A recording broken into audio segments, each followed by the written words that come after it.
पिछले क्लास में मैं कोलिजन में बहुत सारे वीडियोस दिखाया था और बताया था कि कैसे कोलिजन का मैटर पे मैटर जो बॉडी कोलाइडिंग बॉडीज होती हैं उनके मैटर पे कैसे डिपेंड करता है। तो थ्योरेटिकल पार्ट अब देखते हैं। वो तो हम लोग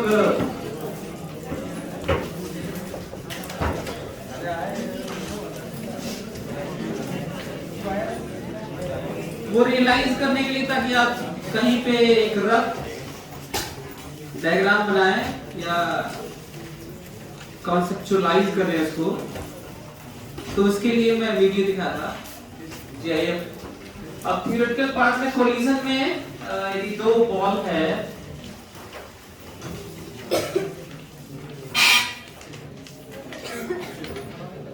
M1 मास M2 मास, इसका स्पीड है U1 और इसका U2, इंटरैक्ट किए M1 M2 और फाइनली मैं तीन इससे दिखा रहा हूं M1 M2, स्पीड हो गया V1 और V2। अभी फिलहाल मैं हेड ऑफ कोलिजन मान कर रहा हूं, बाद में हम लोग 2D कोलिजन देखेंगे, टाइप्स ऑफ कोलिजन बाद में देखेंगे। ये बहुत शॉर्ट पीरियड के लिए हुआ है कोलिजन इंटरैक्शन। तो उसके बाद मोमेंटम और एनर्जी ट्रांसफर होता है। लॉस के नाम पे केवल एनर्जी होता है, मोमेंटम लॉस नहीं होता, क्योंकि मोमेंटम चेंज से हम फोर्स डिफाइन करते हैं और फोर्स एक्सटर्नल ही केवल चेंज कर सकता है किसी सिस्टम का मोमेंटम। तो यदि रियली में केवल m2 लेंगे तो साइन चेंज है। फिर पहले तो ये डिसाइड करेंगे हम लोग, जैसे पहले से करते आए हैं, कि हम सिस्टम क्या ले रहे हैं, है ना। तो फॉर, इसीलिए मैं ये लिख रहा हूं for M1 plus M2 system. बहुत जरूरी है ये समझना है कि इसके लिए ये नहीं कि कुछ भी रट लिए कुछ भी कर लिए, ये सब नहीं।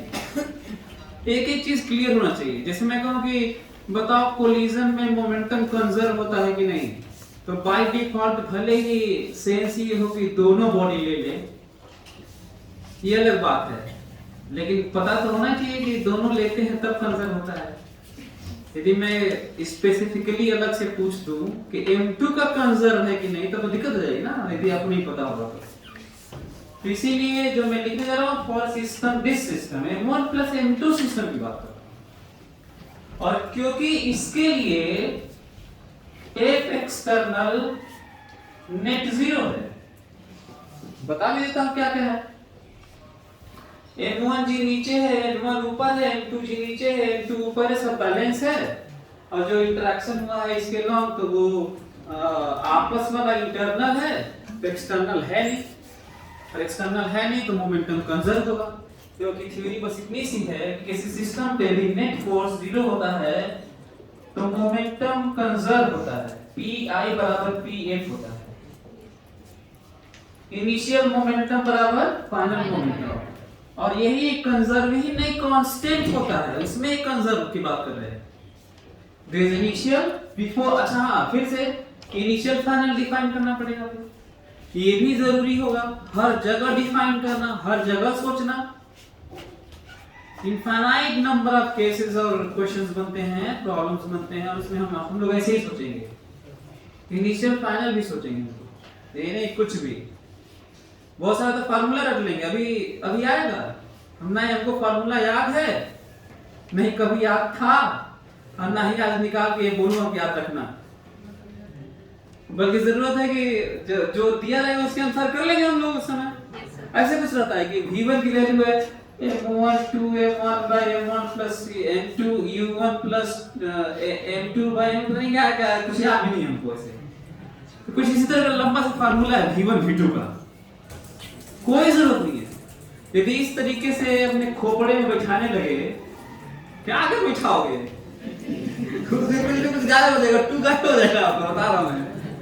तो कोई जरूरत नहीं है कि आप ऐसे सोचे। जो थ्योरी है उसको समझिए और एक तरीका होता है उसको फॉलो करिए, है ना। तो PI बराबर PF, this is initial, before collision is initial and after collision is final.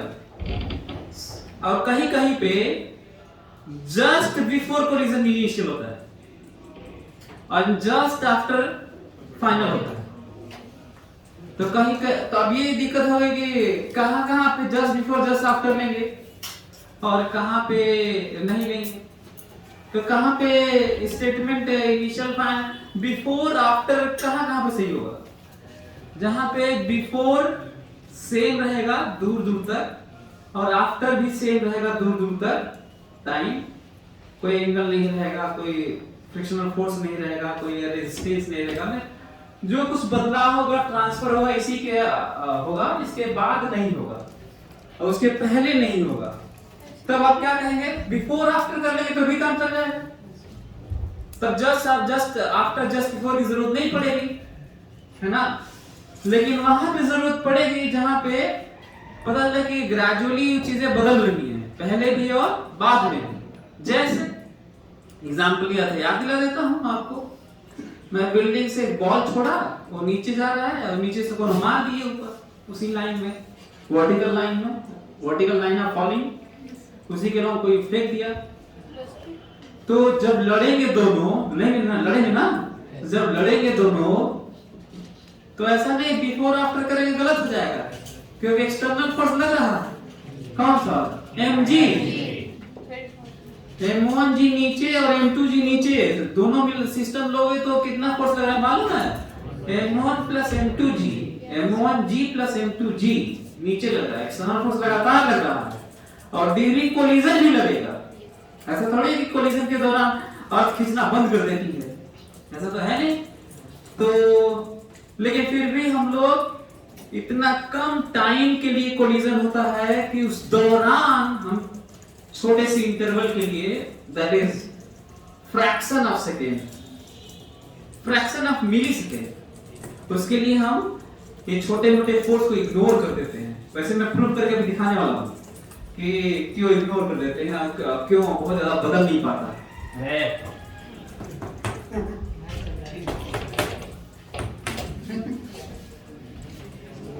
तो इसके लिए इसको ध्यान में रखते हुए इनिशियल मोमेंटम बताओ। m1 u1 plus m2 u2 बराबर m1 v1 plus m2 v2। एक और चीज आपको बताता हूं, भले ही हम लोग अभी हेड ऑन पढ़े और 95% आपके कोर्स में जो क्वेश्चंस होंगे 95% हेड ऑन वाले ही होंगे, 5% में 2D ऑब्लिक भी होगा और 3D भी होगा, 3 बॉडीज का भी हो सकता है, लेकिन 5% में होगा। तो अच्छा उन सबको छोड़ देंगे तो तब भी सिलेक्ट हो जाएंगे, क्योंकि 95% पा जाएंगे तो हो ही जाएगा सिलेक्शन। लेकिन पढ़ाऊंगा मैं, चिंता मत करिए। मैं ऐसे ही बता रहा हूँ कि हम लोगों को बहुत हाईली ओरिएंटेशन भी रखना चाहिए, क्योंकि मैं जब बोलता हूँ कि जब मैं पढ़ाता हूँ तो भूल जाता हूँ कि आईटी के लिए पढ़ा रहा हूँ कि पीएमटी के लिए पढ़ा रहा हूँ कि किसी और चीजों के लिए, बल्कि मेरे दिमाग में नॉलेज रहता है कि आप ऑपरेशनल हो जाए। एनीवे, सो ये जो एक्सप्रेशन है इसमें 1D 2D 3D नहीं है सबके लिए, क्योंकि एरो है, देखो एरो है। भले ही यहाँ पे मैं एरो नहीं लगाया हूँ, आपका मन करता है तो लगा भी सकते हैं, है ना। अच्छा क्यों नहीं लगाया हूँ? क्योंकि मैं डायरेक्शन दिखा दिया ना, इसलिए मैग्नीट्यूड लिख दिया। याद है मैं कहा था कि फिजिक्स हम लोग भरसक प्रयास करते हैं कि मैग्नीट्यूड लिखें और डायरेक्शन दिखाएं। क्यों ऐसा करते हैं? कैसे आसान हो जाता है? रियलाइज और इमेजिन कर पाते हैं। रीजन है, हर एक चीज का रीजन है, नहीं तो मैथमेटिकल फॉर्म पढ़ा जा सकता है। जो डरावना होता है। मुझे बढ़िया मैथ से पढ़ लो केवल। तो इसमें ये किस टाइप के कोलिजन के लिए वाला सही है? सारा के लिए सही। अच्छा, इनइलास्टिक के लिए सही है कि इलास्टिक के लिए कि पार्शियली के लिए? 1D के लिए, 2D के लिए, 3D के लिए? ये इंपॉर्टेंट है, क्योंकि मोमेंटम का कंजर्व होना, कांस्टेंट होना अलग रीजन है, और काइनेटिक एनर्जी का कंजर्व होना और कांस्टेंट होना या बदल जाना ये अलग है। ठीक है, तो ये सब के लिए है ये वाला। Kinetic for only for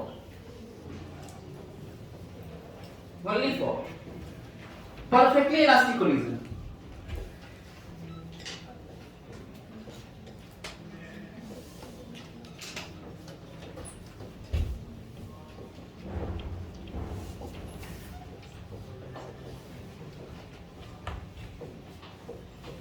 KI बराबर K।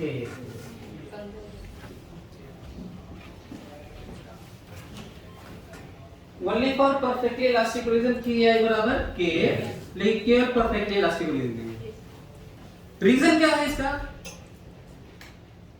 इसका रीजन है कि काइनेटिक एनर्जी कंजर्व वहां होता है जहां पे ड्यूरिंग कोलिजन एनर्जी लॉस नहीं होता है, बल्कि वो पोटेंशियल में कन्वर्ट है, फिर किस में कन्वर्ट हो जाता है? काइनेटिक।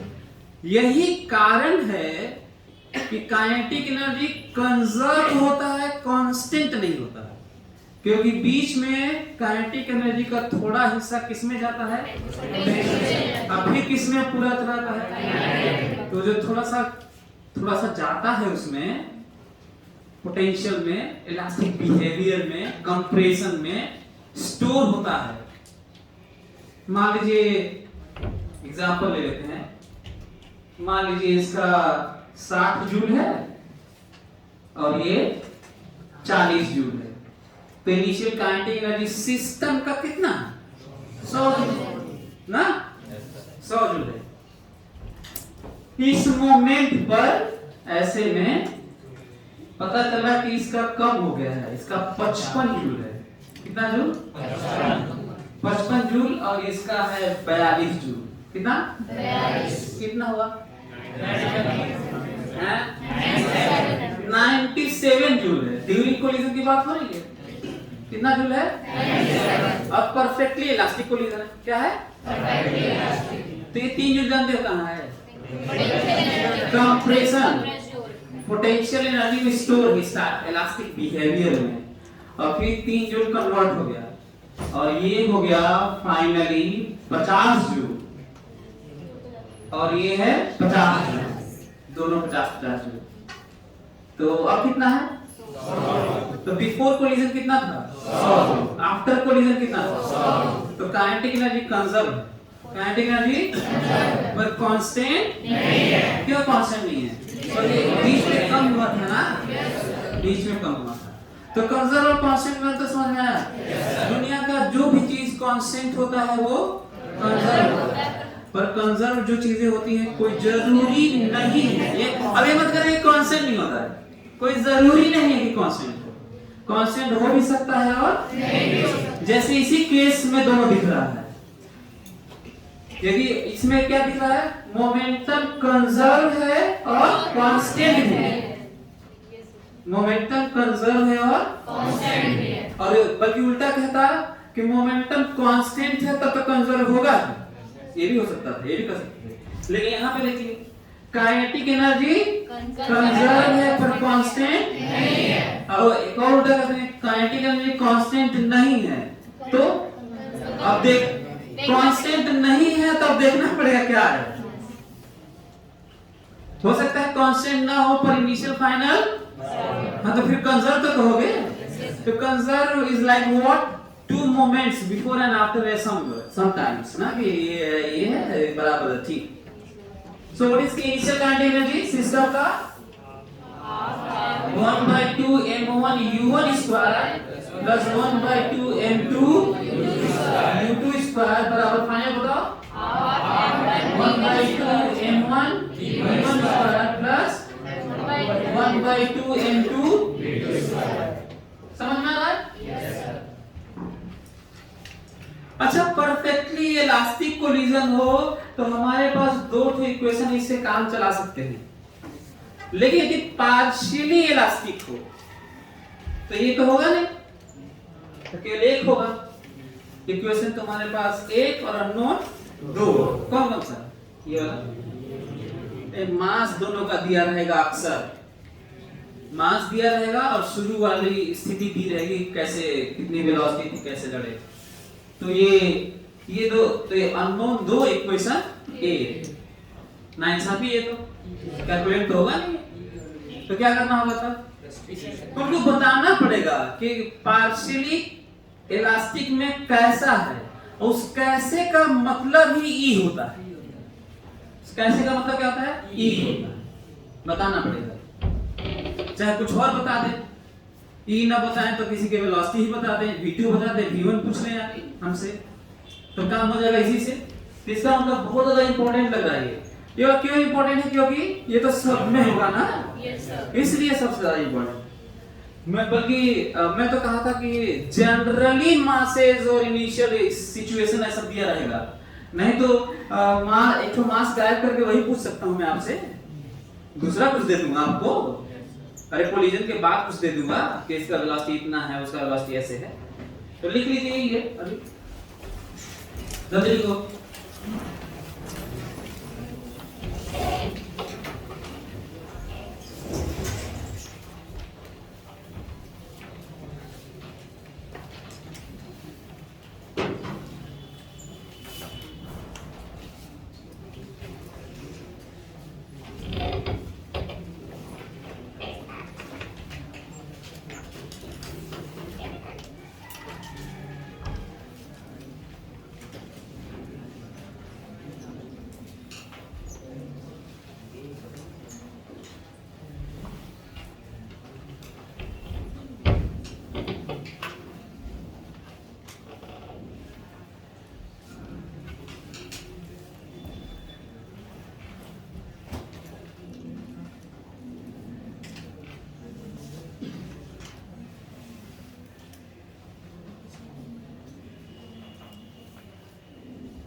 यदि हम लोग ऐसे इसको सॉल्व करेंगे तो हम लोग v1 v2 अब निकाल सकते हैं, दो इक्वेशन दो अननोन है।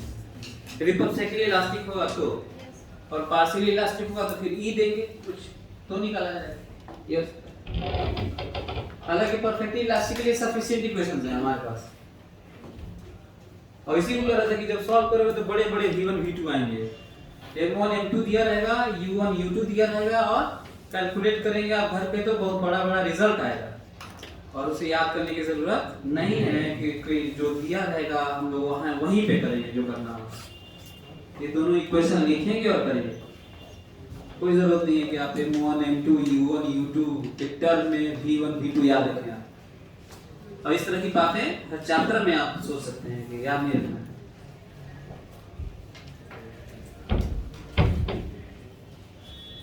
तो लिखिए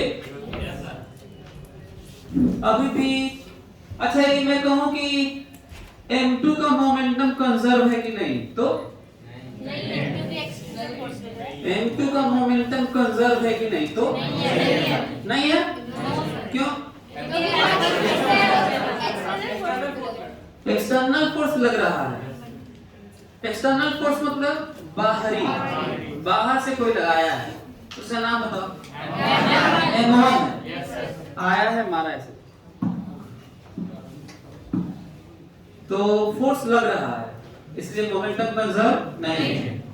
और बहुत शॉर्ट पीरियड के लिए इस तरह का फोर्स लगते हैं तो उसे हम लोग इंपल्स से डिफाइन करके बात करते हैं। तो मैं कहूँगा कितना इंपल्स लगा है, कितना इंपल्स लगा है, चाहे कितना मोमेंटम चेंज हुआ है, चाहे फोर्स टाइम का ग्राफ का एरिया क्या है, चाहे वेरिएबल भयंकर वेरिएबल फोर्स का एक dt इंटीग्रेशन क्या है, सबका रिजल्ट सेम है और एक ही बात है। कितने लोग बता सकते हैं कि कितना इंपल्स मारा है M1 M2 पर? इंपल्स जानते हैं क्या होता है? चेंज इन मोमेंटम होता है। क्या होता है? Change in momentum. तो बताओ M2 का जितना चेंज इन मोमेंटम होगा उतना ही इंपल्स लगा होगा, और चेंज इन मोमेंटम होता है final momentum minus what is final momentum of M2? M2 v2। What is initial momentum of M2? M2 u2। Result है, मैं बताऊं इंपल्स कितना लगा है दोनों के बीच में, M2 v2 minus M2 u2 answer, impulse का आंसर, क्योंकि इंपल्स चेंज इन मोमेंटम ही होता है। यदि मैं कहूं कि M1 पर कितना इंपल्स लगा है तो उतना ही माइनस लगा है। एक्शन रिएक्शन जितना ट्रू, जिस तरीके से ट्रू होता है न्यूटन थर्ड लॉ, वो पूरा सब कुछ इंपल्स के लिए भी सही है, हर जगह से। तो जितना M2 पर इंपल्स लगा है, आवेग बोलते हैं, उतना ही इस पे उल्टा लगा है। तो फटाक से उसमें माइनस लगा लोगे और रिजल्ट आ जाएगा। किसका? हाँ? M1 पर आ जाएगा इंपल्स। तो इसका मतलब दो चीज। अच्छा M1 का मोमेंटम कितना चेंज हुआ है बाबू? मैं कहूँ M1 पर इंपल्स बताओ, तो आंसर है, रिजल्ट है चेंज इन मोमेंटम। वो बदलेगा थोड़ी ही, इंपल्स होता है चेंज इन मोमेंटम होता है तो होता। What is final momentum of M1? M1 v1। अभी भी फाइनल माइनस इनिशियल है, हाँ साइन के साथ आएगा वो impulse. So what is final momentum of M1? What is initial momentum? Answer है, इंपल्स का आंसर है M1 v1 minus M2 M1 v1 minus M1 u1। ये क्या है? बराबर जानते हो क्या है? तो वो जो निकाले थे उसमें माइनस लगा लेना और बराबर हो जाएगा। क्लियर हो रहा है क्या तुमको? Yes sir. ये इंपल्स यदि आप ये लिख लिए हैं तो इसको मिटाता हूं और आगे बढ़ जाते हैं जो बात करना चाह रहा था मैं। तो ये रहा मोमेंटम कंजर्वेशन और परफेक्टली इलास्टिक के लिए बातचीत। अब देखो इंटरेक्शन वाली चीजें।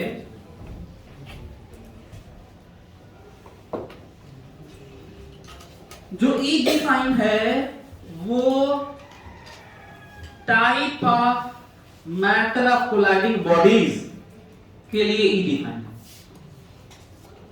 उसका फार्मूला ऐसे ही डिफाइन है,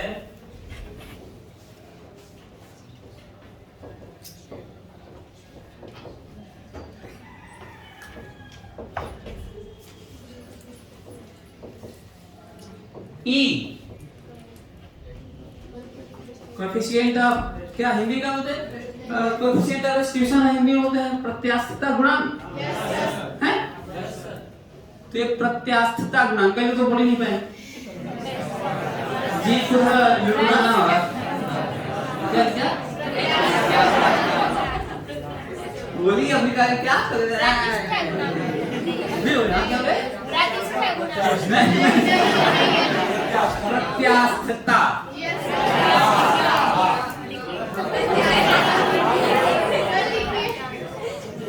velocity of separation by velocity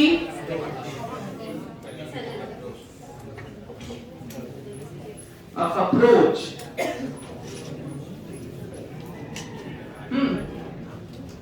Velocity of separation by velocity of approach. Approach must have u1 ज्यादा होना चाहिए u2 से। देखो कैसे, बराबर में नहीं होना चाहिए, नहीं तो नहीं लड़ेंगे। ये देखो जब लाइन ज्वाइनिंग से, ध्यान से सुनो, लाइन ज्वाइनिंग से, जब इस लाइन ज्वाइनिंग दो बॉडी के बीच में, इस बॉडी से यदि अवे है वेलोसिटी, तो ये सेपरेट होती है बॉडी। अब किसी बॉडी की तरफ वेलोसिटी है तो अप्रोच बोलते हैं। Yes sir. तो M1 M2 को अप्रोच कर रहा है, M1 M2 को, और M2 M1 से सेपरेट हो रहा है, और नेट क्या है? अप्रोच। यदि ऐसा नहीं हुआ तो कोलिजन ही नहीं हुआ। Yes sir. यदि ऐसा नहीं हुआ, यदि U1 ज्यादा नहीं हुआ तो सेपरेट तो कोलिजन ही नहीं होगा, सेपरेशन ज्यादा हो जाएगा। तो सेपरेशन अप्रोच दोनों ही केस में होता रहता है कि नहीं यार? दोनों में ही होता। यदि एक ही तरफ वेलोसिटी हो, लड़ने के बाद ऐसे उल्टा हो सकता था, तो पता चला दोनों ही सेपरेट होते हैं। जैसे मान लो ये लड़ा और ये इधर जा रहा है, इधर जा रहा है, तो दोनों सेपरेट हो रहे हैं, क्योंकि इससे अवे वो और उससे अवे ये, ऐसे। तो तब तो सेपरेशन ही सेपरेशन है, तब तो रिजल्टेंट सेपरेशन ही है ना। तो ये ध्यान रखना है। तो अप्रोच तो मस्त है कि एक ऐसा, अच्छा हाँ, अप्रोच भी दोनों हो सकता था नहीं? ये भी इसकी तरफ और ये भी इसकी तरफ, तो दोनों ही अप्रोच। Yes sir. क्यों? Yes sir. तो velocity of separation by velocity of approach, ऊपर में सेपरेशन वाला होता है, मतलब आफ्टर कोलिजन होता है, याद रखना इसको। ऊपर में आफ्टर कोलिजन होता है और नीचे में बिफोर कोलिजन, ठीक है? तो ये लिख लो, ये वाला ई लिख लो, तो फिर वैल्यू देखते हैं इसका। ई इसलिए लिखवाया है ताकि कम से कम नाम तो जानो, ऐसा ना हो कहीं लिखा है तो आपको पता ही नहीं चले ये है क्या।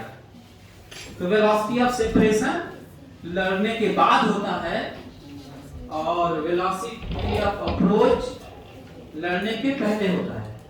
वेलोसिटी ऑफ अप्रोच ना ही निगेटिव हो सकता है और ना ही जीरो हो सकता है। यदि वेलोसिटी ऑफ अप्रोच जीरो हो गया तो अप्रोच तो कोलिजन ही नहीं होगा, और निगेटिव हो गया तो सेपरेशन का। जब भी कोई चीज निगेटिव हो तो प्रोसेस उलट जाता होगा, दुनिया का हर चीज उलट जाता है। मैं चाहता हूं कि आपको -1000 रुपए दे दूं दान, इसका मतलब क्या? ले लूंगा, छीन लूंगा। भाई सही में देना है तो माइनस क्यों लगाए? तो माइनस में उल्टा होता है। तो वेलोसिटी ऑफ अप्रोच क्या ना ही नेगेटिव ना ही जीरो, कोलिजन के लिए मस्ट है कि पॉजिटिव होगा। लेकिन सेपरेशन की वैल्यू जीरो हो सकती है, सेपरेशन की वैल्यू जीरो हो सकती है, और यदि साइन के साथ लिया है तो माइनस भी हो सकती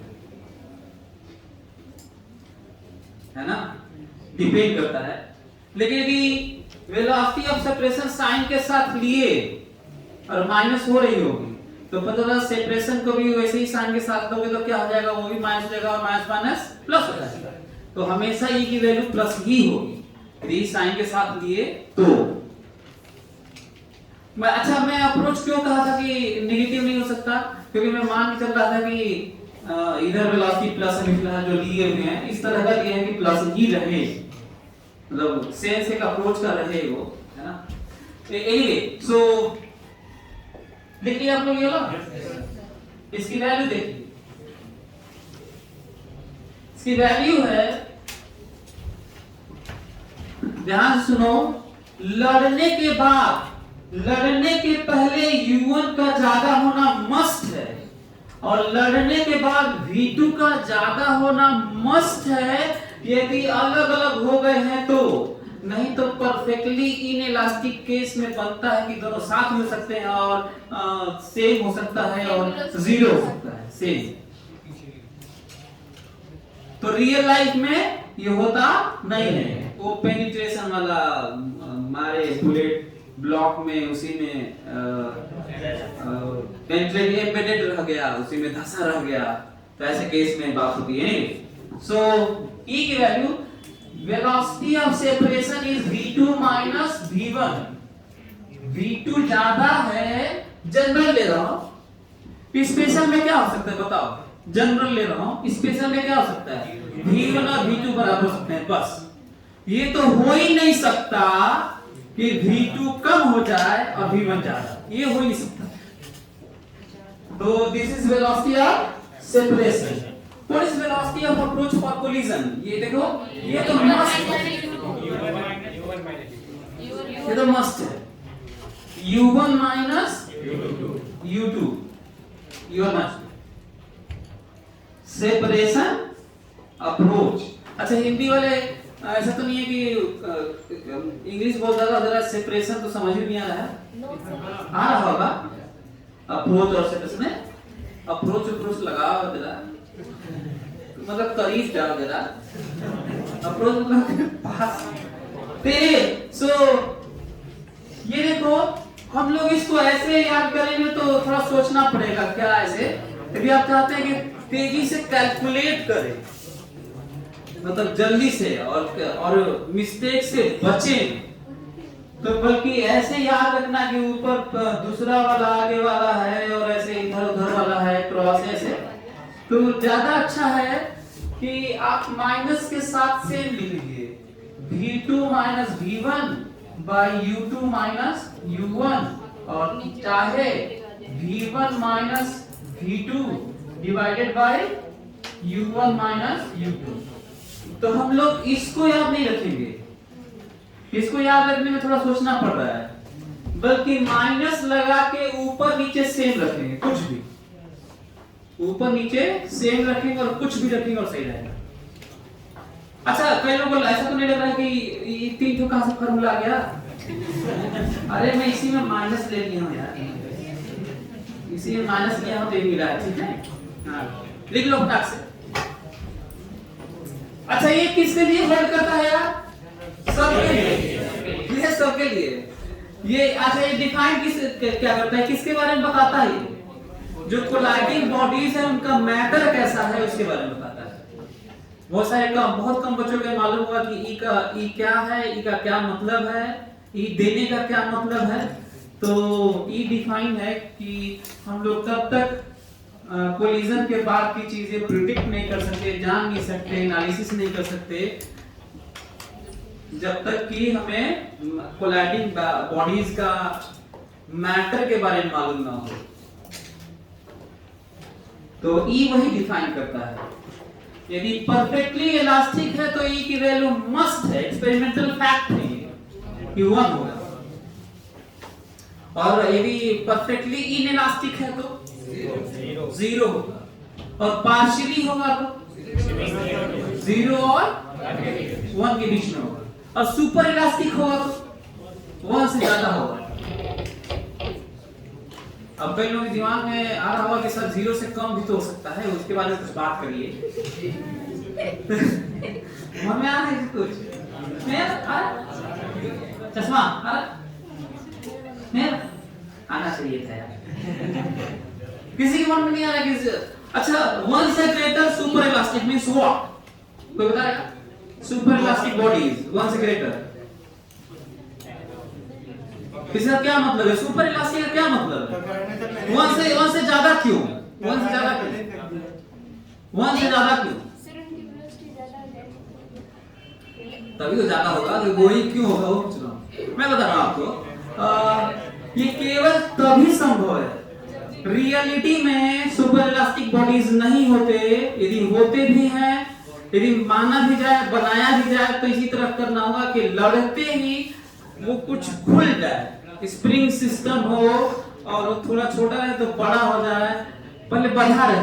जैसे मान लीजिए स्प्रिंग लगा हुआ एक अंदर ही अंदर ऐसे बढ़ा हुआ है, अब कोनो आके धक्का मारा थोड़ा खुल गया हो, तो that body behaves like what?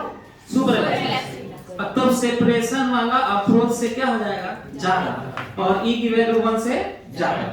समझ रहे हैं क्या? नहीं तो अदरवाइज ये पॉसिबल नहीं है। इसीलिए सुपर इलास्टिक की बातें केवल मैं ही करता हूं। कहीं सुने हो? कोई सुना है? पहली बार सुना। हाँ क्यों? मान लो मैं अंदर स्प्रिंग, मान लो एक बॉल है और आधा आधा सेपरेट है, ये आधा थोड़ा बड़ा है आधा थोड़ा छोटा है, अंदर में स्प्रिंग करके सुतली से बांधते हैं रस्सी से, यू नो सुतली, हिंदी में सुतली बोलते हैं। तो बांध दिए और ऐसा बांध दिए कि कोई आके मारेगा तो टूट जाएगा ना, अंदर कनेक्टेड है।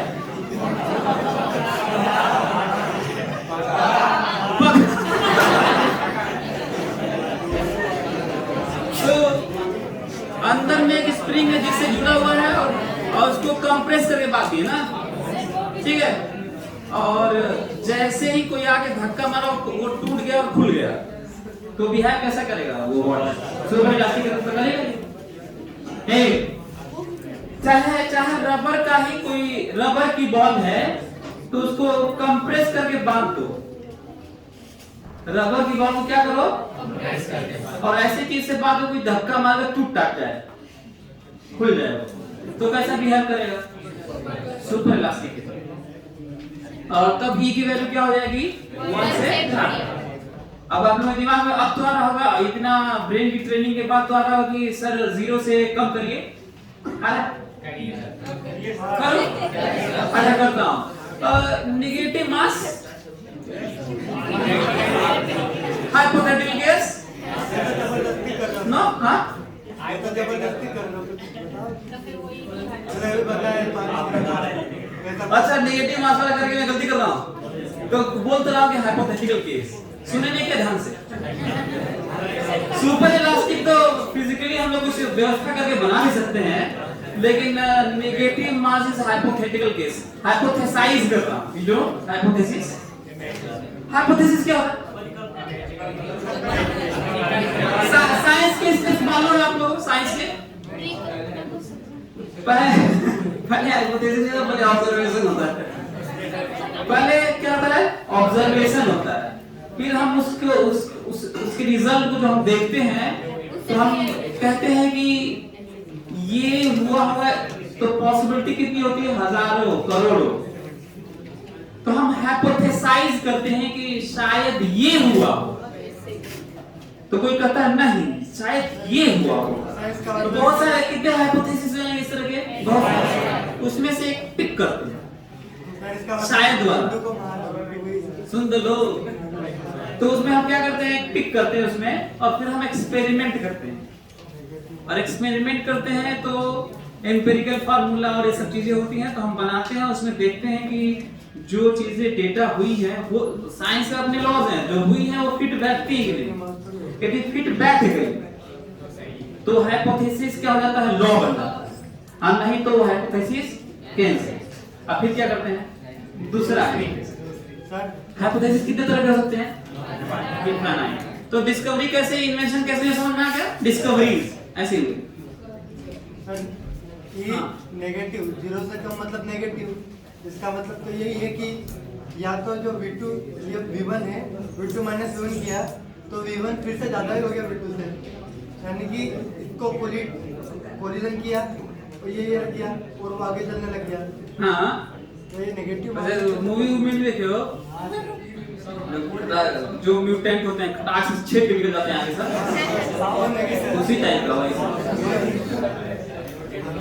मैं मूवी बनाऊंगा एक तो चिंता मत करो, मूवी हाँ स्क्रिप्ट हम लोग 2013 में हम लोग मूवी बनाने वाले थे, और शूटिंग भी चल रही थी, बीच में ठंडे बस्ते में चले गए, हम लोग शूटिंग कर रहे थे आईटी लाइन के ऊपर। शक्तिमान भी बन रही है, हाँ ये मैं था।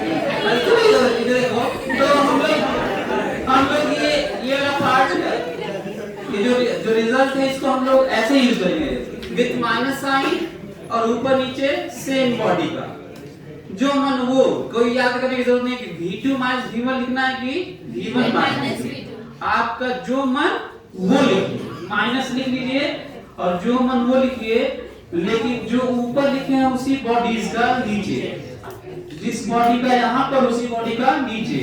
और थोड़ा सा ख्याल रखिएगा कि ऊपर वाला कोलिजन के बाद वाला है और नीचे वाला कोलिजन के पहले वाला है, तो बहुत ज्यादा याद करने की सोचने की जरूरत नहीं पड़ेगी और गलती से बच जाएंगे। Got it?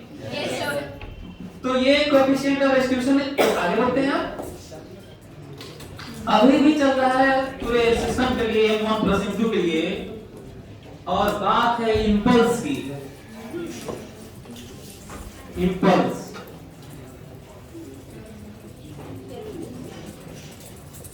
वेक्टर क्वांटिटी है, दैट इज एक एवरेज डेल्टा टी। कई बार जो फार्मूला होता है, जो प्रोडक्ट जो फार्मूला होता है उसी को हम लोग डिफाइन करते हैं। न्यूटन सेकंड लॉ भी ऐसा ही है। तो कई चीजें हम लोग फार्मूले से ही डिफाइन करते हैं। जैसे मोमेंटम का डेफिनेशन में ज्यादा कुछ नहीं है, बल्कि वो फार्मूला ही है, mass times velocity is known as what? Momentum. तो F average delta T, where F average is average force of interaction between the colliding bodies, and delta T is time of collision, duration of time of collision. Got it? तो ये delta P ही होता है, मतलब final momentum minus initial momentum, final momentum minus initial momentum.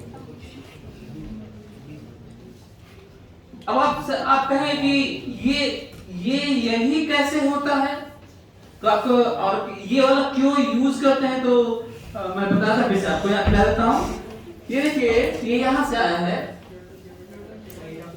F average कितना होता है बताओ? Delta P by delta T होता है, सही है? Yes, sir. लेकिन जहां पे मीनिंगफुल हो एफ एवरेज, तब ना औसत जो बल है, जो एवरेज फोर्स है, थोड़ा मीनिंगफुल हो तो समझ में आता है। इतना कम टाइम के लिए कोलिजन होता है,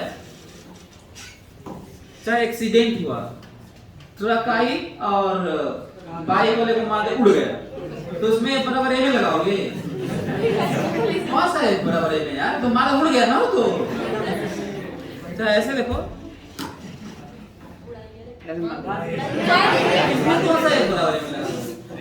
टाइम इंटरवल कितना, जो इंटरेक्शन टाइम इंटरवल कितना होगा? Fraction of second, fraction of millisecond, like microsecond. तो उसमें बराबर में कैसे लगेगा? अच्छा, लेकिन एक चीज है नोटिस करने वाला, वायलेट नहीं करता हो, एक बराबर एम ए से ही वो वेलोसिटी गेन किया होगा, बहुत हाई लेवल का फोर्स रहा होगा, मारे होंगे तो यदि इसको मारे तो बहुत हाई लेवल का फोर्स होगा, बहुत तेजी से बढ़ेगा, 10 to power 8 newton, 10 to power 10 newton, ऐसे स्टार्ट 0 से होता है, बहुत खतरनाक ढंग से वैरी करता है और अचानक कहां पहुंचता है? पीक पे, और फिर डाउन होता है। ये सारी चीजें जहां जहां आप फुटबॉल खेलते हैं, बैडमिंटन, टेनिस, क्रिकेट, सब में, चाहे आप ऐसे, चाहे कहीं एक्सीडेंट हो गया, तो इस तरह के इंटरेक्शन में सब यही ऐसी ही बातें होती हैं। बहुत कम टाइम के लिए होती हैं, बहुत हाई ऑर्डर की होती हैं, और बहुत तेजी से बदलती हैं, और हम लोगों को मौका नहीं मिलता कि हम लोग एक बराबर एम ए देख सकें, बात कर सकें, एनालिसिस कर सकें। ऐसे में तब कहा जाता है एक काम करो, चेंज इन मोमेंटम इफेक्टिव होता है, पहले हम देख पाते हैं, बाद में देखते हैं, बीच का मौका ही नहीं मिलता हम लोगों को। तो तब कहते हैं एक काम करो, डेल्टा टी इधर मल्टीप्लाई करो, चेंज इन मोमेंटम देखो। ये जबरदस्ती एक क्वांटिटी ऐसा डिफाइन किया गया, that is F average delta T बराबर व्हाट? Delta T. इसी को क्या कर दिया गया? समझ आ रहा है तुम लोग? तो डेल्टा टी की उधर क्यों मल्टीप्लाई किया गया? क्योंकि हम लोग डेल्टा पी का स्टडी करना चाहते थे, और कहते हैं कि वो डेल्टा पी क्या होगा, तो पता चला कि फार्मूले से यही होगा कि F average into delta T होगा, डेल्टा पी। समझ में आ रहा है? तो इसको नया क्वांटिटी का नाम दे दिया गया, इंपल्स कहेंगे इसे, आवेग। सो इसकी वैल्यू डेल्टा पी कहीं के लिए वैलिड है, और यदि मैं थोड़ा और आगे बढ़ूं तो ऐसे कहूंगा, इंस्टैंटेनियस के लिए आई बराबर F एफ डी टी भी होता है। और यही नहीं बल्कि this is A and this is T इसके ग्राफ एरिया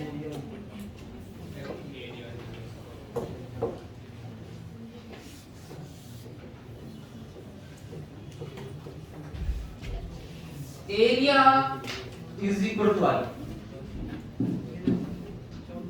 जल्दी से लिख लो इम्पल्स इतना, और कहीं पे भी हम लोग ये निकालेंगे।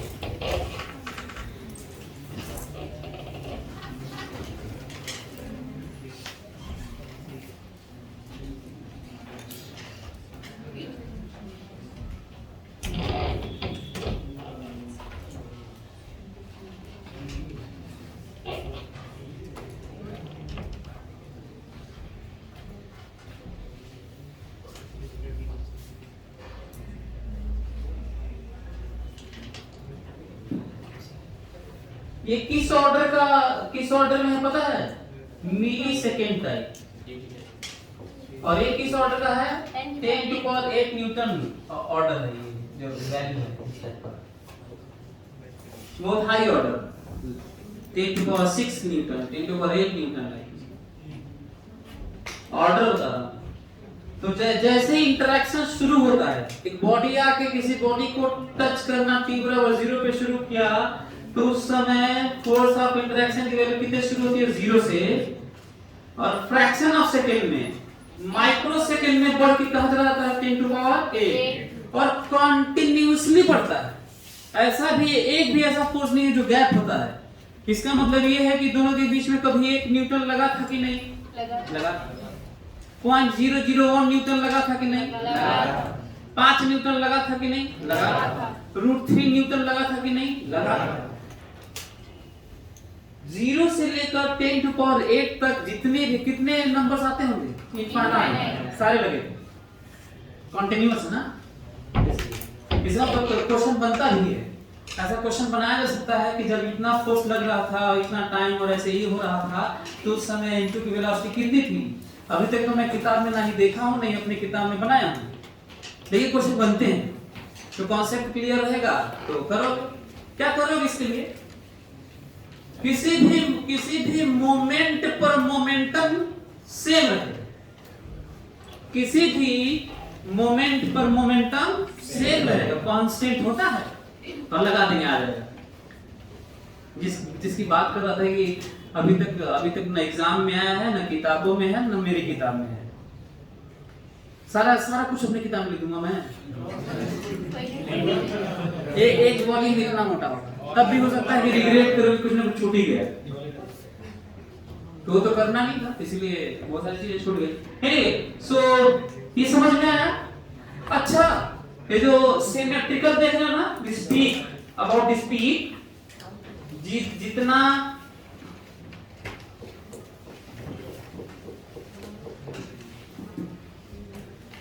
जितना इधर मोमेंटम चेंज है उतना ही उधर है, और ये तभी है जब परफेक्टली इलास्टिक कोलिजन।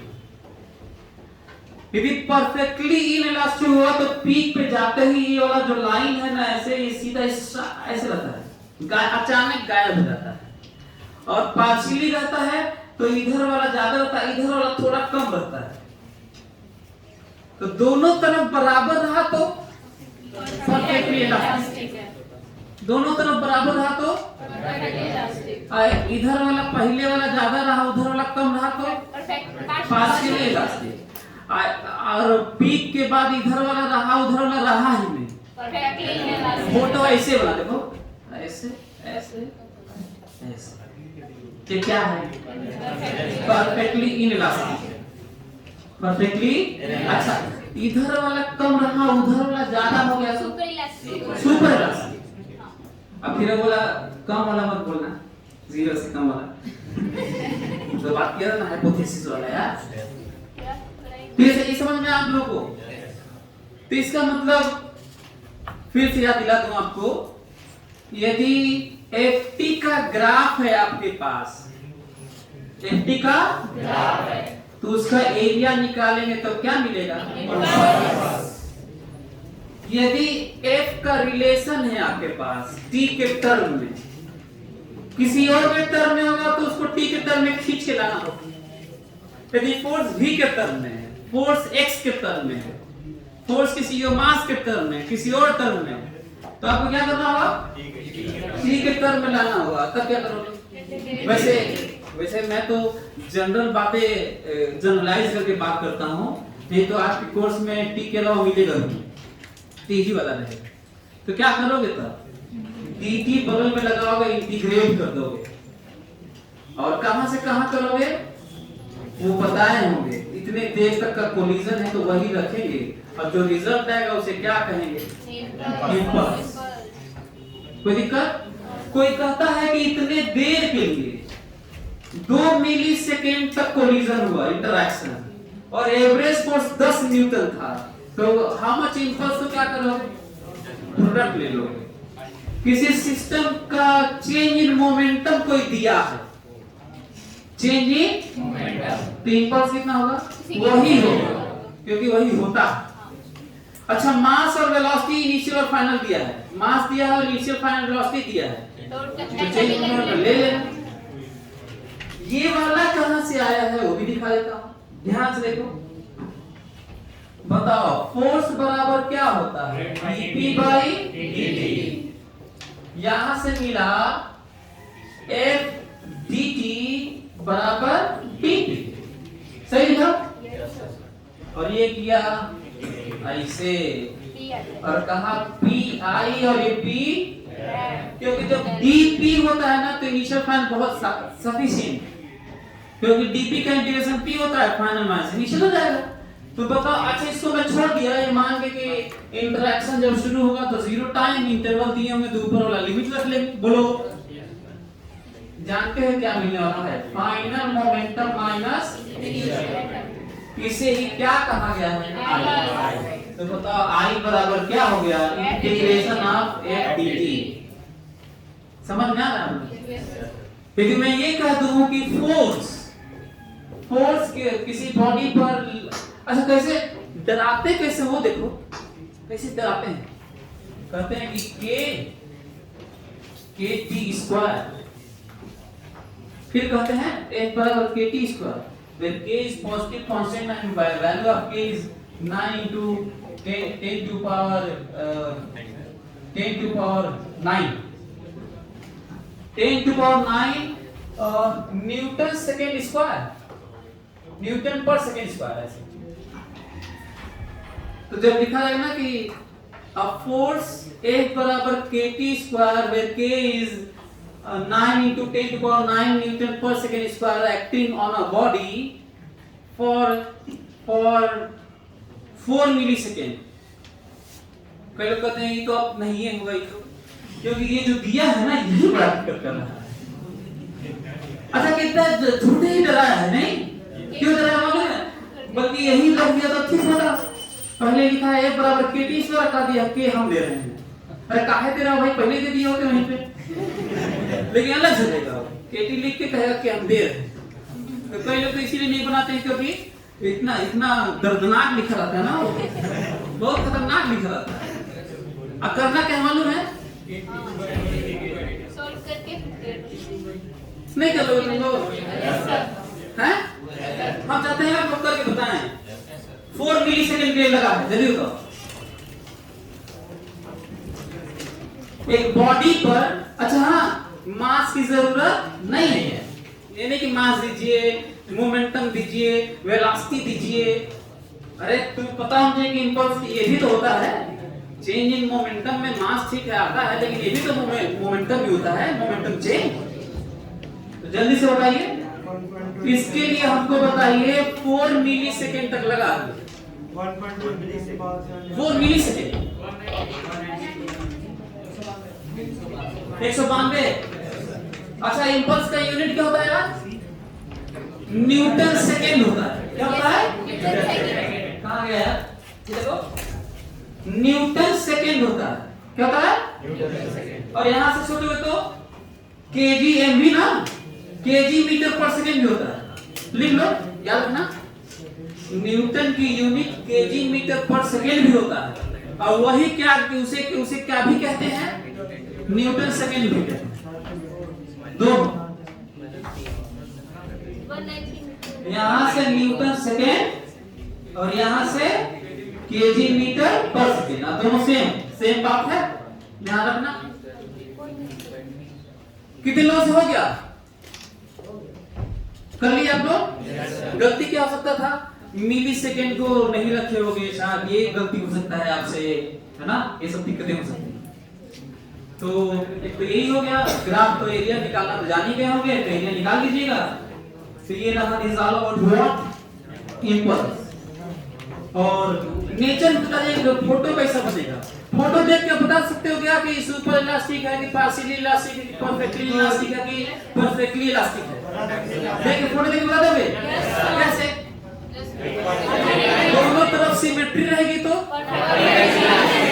इधर वाला ज्यादा एरिया उधर वाला कम, तो इधर वाला एरिया उधर वाला रहे ना, तो इधर वाला कम रहे उधर वाला ज्यादा रहे, तो आप फोटो ना दो तो नहीं तो फोटो दूंगा तभी लो दोगे।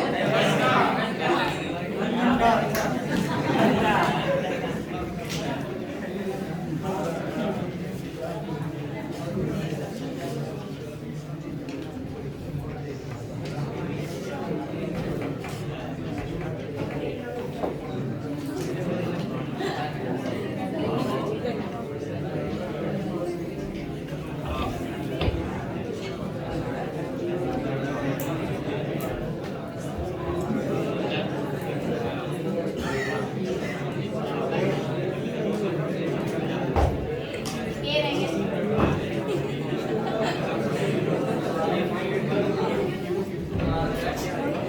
ये दो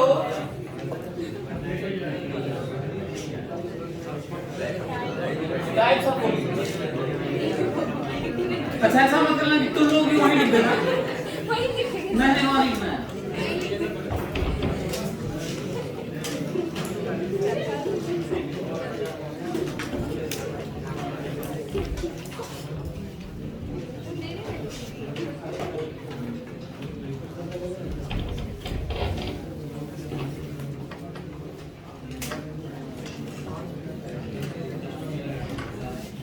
तो हम टाइप्स ऑफ कोलिजन में तीन ही तरह की बात करेंगे, जो रियलिस्टिक लेवल पे बात करेंगे। सुपर इलास्टिक वाला तो मैं समझा ही दिया हूँ, और एग्जाम में आया भी है सुपर इलास्टिक पे क्वेश्चन कि एग्जाम में आया है वैल्यू के नाम पे, इस तरह का नहीं कि यही सुपर इलास्टिक कोलिजन है, और ना ही कहीं पे इस तरह की बातें कि इसका सेंस क्या है और कैसे बन सकता है और कब होता है बिहेवियर इसका इस तरह का। एनीवे सो कितने तरह के कोलिजन होते हैं? परफेक्टली इलास्टिक,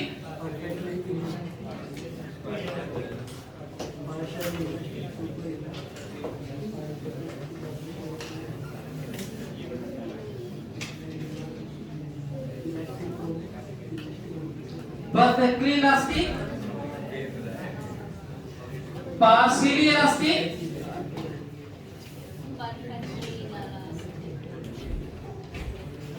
और perfectly inelastic।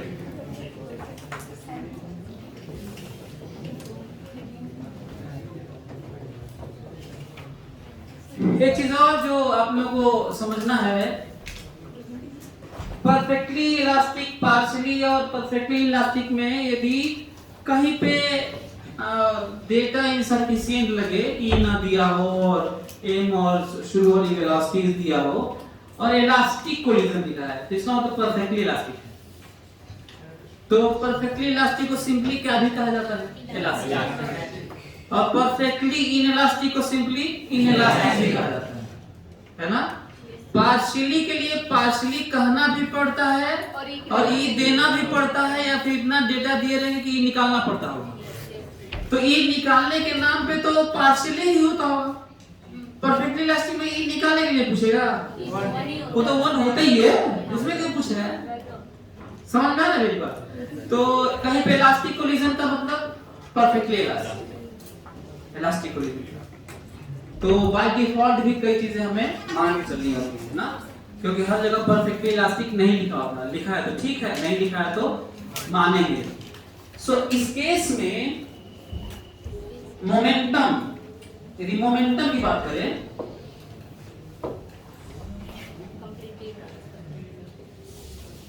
मोमेंटम इसके लिए तो इसमें क्या होता है, कंजर्व होता है,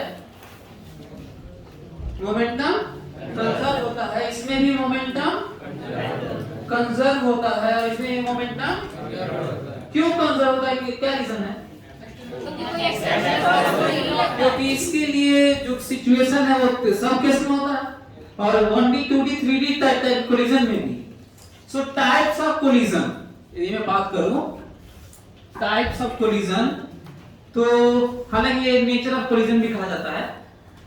तो टाइप्स ऑफ कोलिजन तो इस पे डिपेंड करता है हम बेस क्या ले रहे हैं। यदि हम मैटर वाटर बेस लिए हुए कोलाइडिंग बॉडीज के मैटर, तो तीन तरह के होते हैं, परफेक्टली इलास्टिक, पार्शियली इलास्टिक और परफेक्टली इलास्टिक। और इंटरेक्शन वाला यदि बेस बनाए तो तीन तरह का होता है, 1D 2D 3D कोलिजन। यदि दो ही बॉल का 2 डायमेंशनल की तरह बात करें, क्योंकि तीन बॉडीज ना हो, तीन बॉडीज के लिए कोलिजन होते हैं। दो बॉल ऐसे रखा हुआ है, ऐसे एक बॉल इधर एक बॉल इधर टच किया हुआ, दो बॉल और एक बॉल आके बीच में ऐसे हिट किया। सो कोई जरूरी नहीं कि दो ही बॉडी का कोलिजन की बात होगी। तो ऐसे केस में यदि हम लोग कैरम में या स्नूकर में ऐसे दो बार करें तो इंटरेक्शन लेवल में ही मोशन वाला, जो मैं बताया था कि इंटरेक्शन लेवल में ऐसा मोशन हो कि एक लाइन के लॉन्ग हो तो 1D कहेंगे, 1D कोलिजन। यदि एरिया में प्लेन में इधर उधर भागे तो 2D कोलिजन। यदि ऊपर नीचे, जैसे मान लो दो बॉल है और नीचे से आके हल्का सा हिट किया तो ये दोनों ऐसे भागेंगे और एक कोलिजन वाला ऐसे भागेगा तो 3D कोलिजन हो गया। तो समझ में आ रहा है?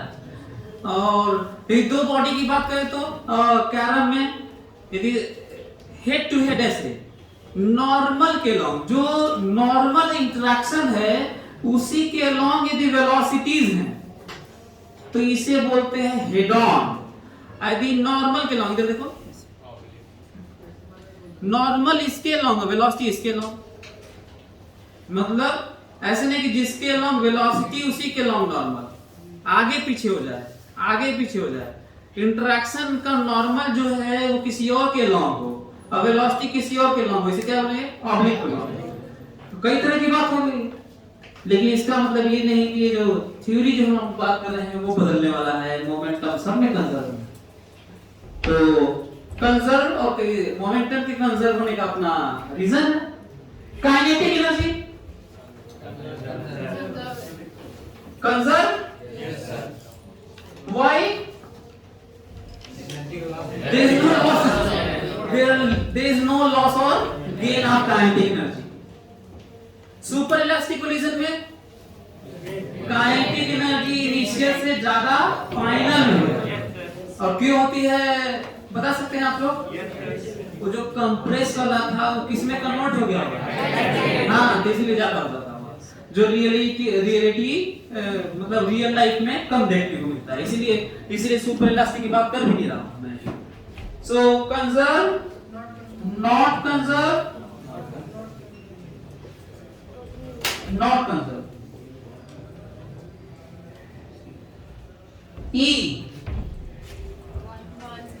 E की वैल्यू 1, ये 1, E की वैल्यू 0 से बड़ा, 1 से, और यहाँ पे E 0।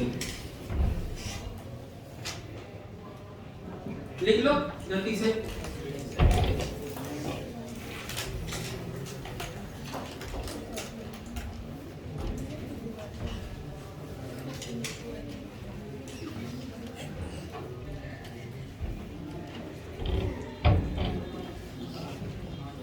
अच्छा, इन दोनों में नॉट कंजर्व क्यों? क्योंकि कोलिजन के दौरान हीट लॉस और साउंड लॉस होता है, जिसमें मेजॉरिटी में कौन सा होता है? हीट लॉस, साउंड लॉस कम होता है, लेकिन होता है, इसलिए काइनेटिक एनर्जी ही उसमें कन्वर्ट होता है, इसलिए कम हो जाता है। और सच ये है कि दुनिया में परफेक्टली इलास्टिक कोलिजन होता ही है ना, होता ही नहीं है, ना ही परफेक्टली इनइलास्टिक होता है। तो सच तो ये है कि सब यही वाला होता है रियल लाइफ में, क्योंकि ऐसा आज तक कोलिजन नहीं हुआ जिसमें लड़ने पे साउंड ना आए। कम आएगा, रबर ओवर का रहेगा तो कम आएगा, स्टील का रहेगा which is very close to the perfectly elastic, उसमें तो अच्छा खासा आ जाएगा, टन ना मारेगा, लेकिन कम लॉस होगा, क्योंकि मैं कहा ना कि साउंड में कम लॉस होगा। सो जो स्टील के बॉल्स होते हैं वो लड़ने के बाद आवाज तो आती है लेकिन very close to perfectly elastic होता है। अच्छा, रियल में परफेक्टली इलास्टिक और परफेक्टली इलास्टिक नहीं होते हैं तो मैं क्यों हम लोग पढ़ते हैं? हम लोग उसको अप्रोक्सीमेट करते हैं।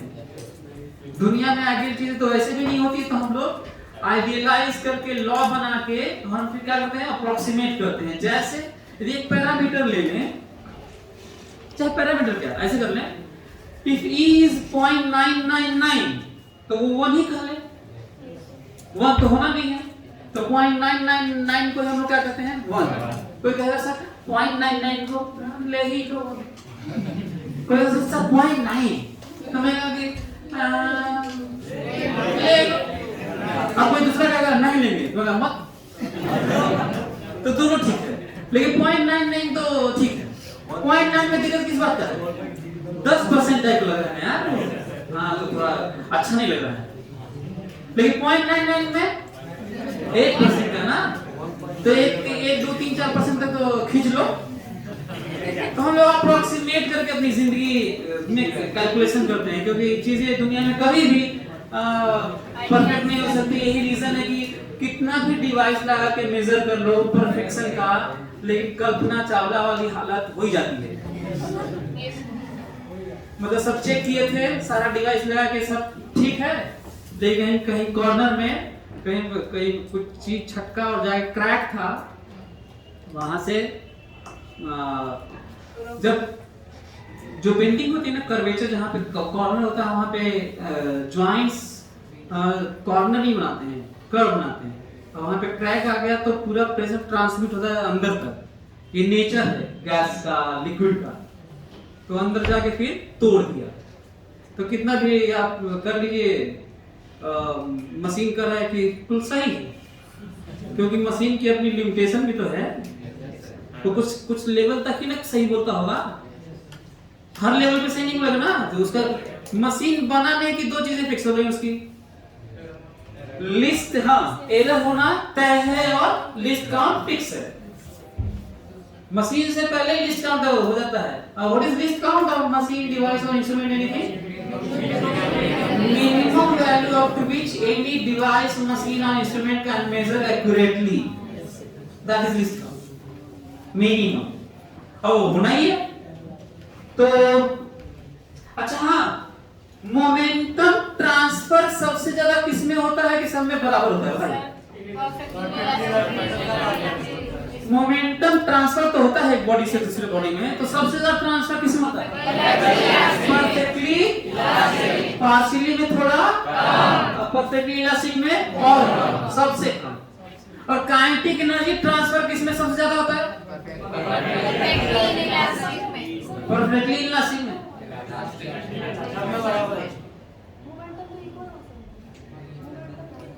मोमेंटम कंजर्व है ना, तो दोनों मिला के ना, मैं एक बॉडी से दूसरे बॉडी में ट्रांसफर कर रहा हूं, सिस्टम नहीं। मैं नहीं कर रहा कि दोनों का मिला के ट्रांसफर, नहीं कर रहा। मैं कर रहा कि 2 बॉडी कोलाइड करें तो from M1 to M2 transfer. तो अच्छा, काइनेटिक एनर्जी लॉस सबसे ज्यादा किस में होता है? मोमेंटम सबसे ज्यादा ट्रांसफर तो परफेक्टली इलास्टिक। अच्छा, दोनों के बीच में इंपल्स ऑफ इंटरेक्शन किसमें सबसे ज्यादा होता है? Impulse perfectly elastic. वही मोमेंटम ट्रांसफर। मोमेंटम ट्रांसफर ही क्या होता है बताओ? इंपल्स। मोमेंटम ट्रांसफर ही क्या है? इंपल्स। ये भी जानना चाहिए। तो सबसे ज्यादा मोमेंटम ट्रांसफर या इंपल्स ऑफ इंटरेक्शन किसमें होता है?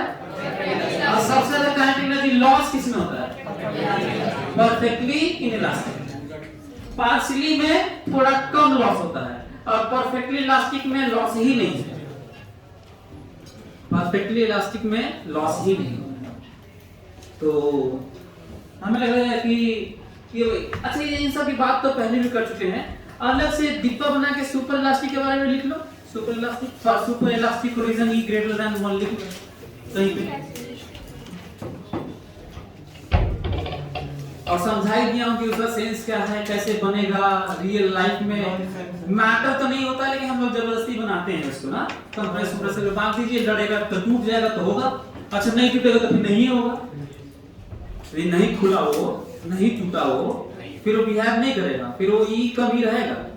या ई बहुत होगा तो बराबर में है कि ई1 होता नहीं है। क्यों नहीं ई1 कभी होता है?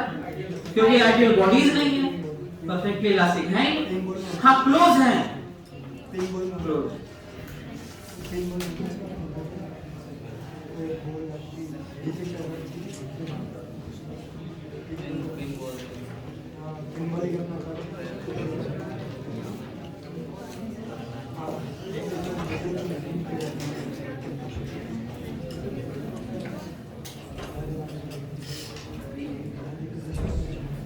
जो मैं फोटो बनाया हूं, यदि उसके अनुसार मैं आपको फोटो ये बनाऊं, तो इसके अनुसार जो इंटरेक्शन फोर्स है वो ऐसा होगा। देखो ये F और ये T, that F is like this,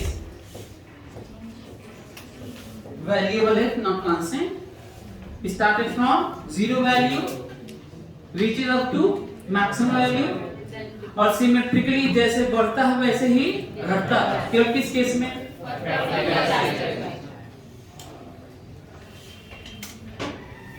किस केस में?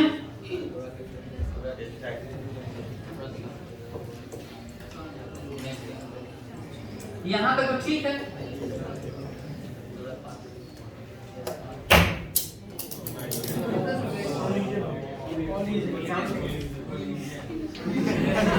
परफेक्टली क्या पार्शियल बड़ी मार मारूंगा। पार्शियली पढ़ा तो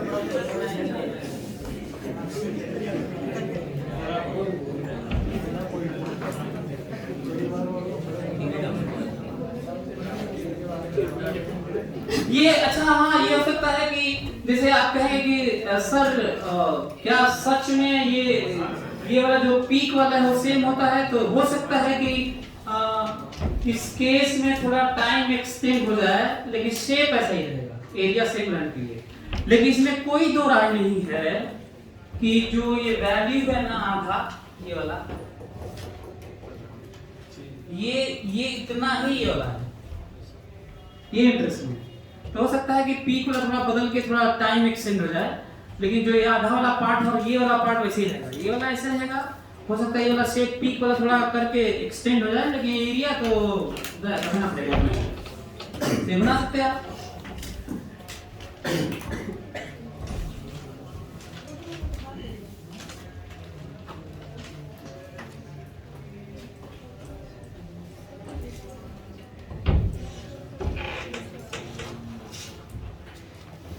अच्छा, ये सब फोटो किसके लिए है?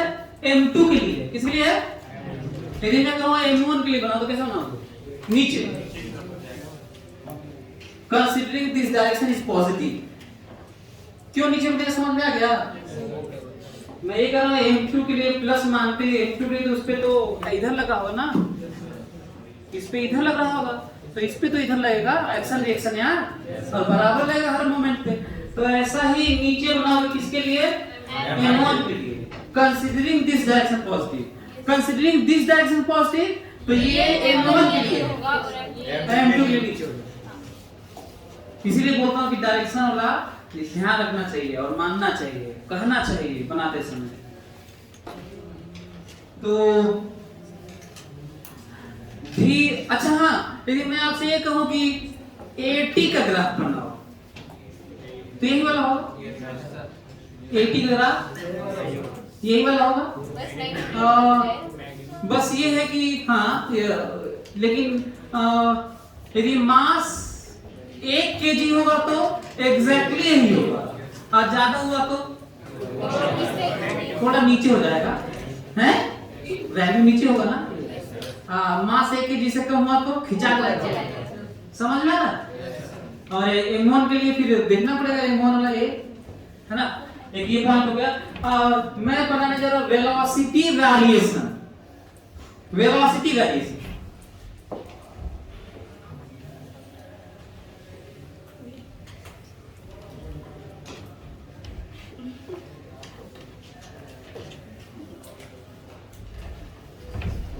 वेलोसिटी वेरिएशन देखो,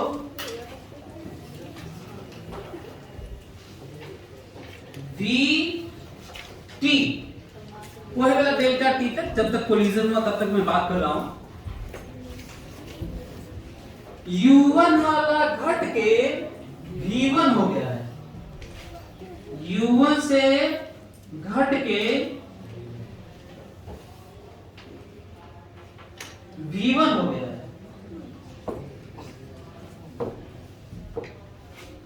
और ये U1 से घट के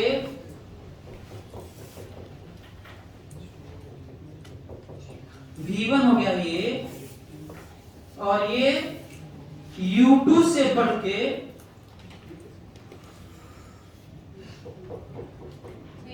V2 हो गया। आपको मैं बता दूं, जितना डिफरेंस ये है, जितना डिफरेंस ये है,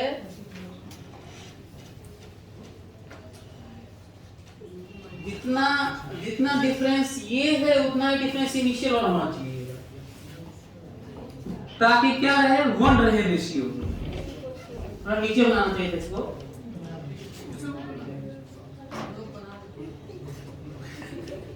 प्लीज बना दो क्या?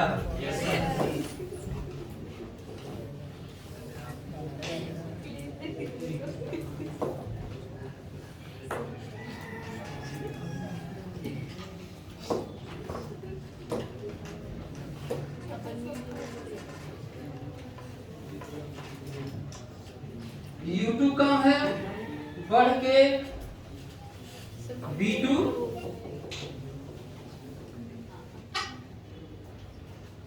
U2 से V2 हो गया है,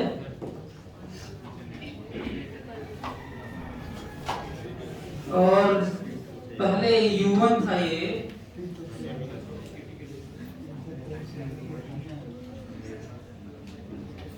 कितना है ये? U2 इसको ज्यादा कर लेते हैं,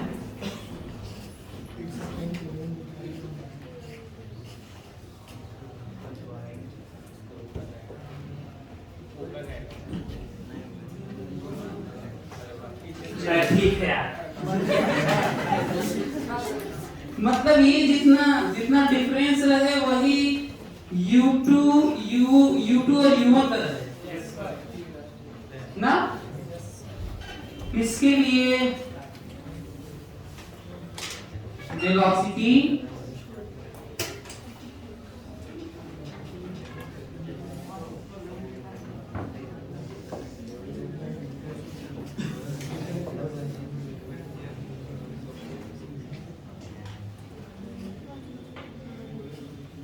this is what U2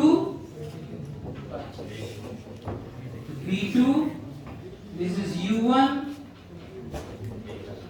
V1। मैं बताने की कोशिश कर रहा हूं कि जितना ये शुरू वाला डिफरेंस है ग्राफ का, उससे ये डिफरेंस कम होना चाहिए, ताकि E की वैल्यू क्या रहे, 1 से कम रहे। This is separation and this is approach. This is velocity of separation, this is velocity of approach.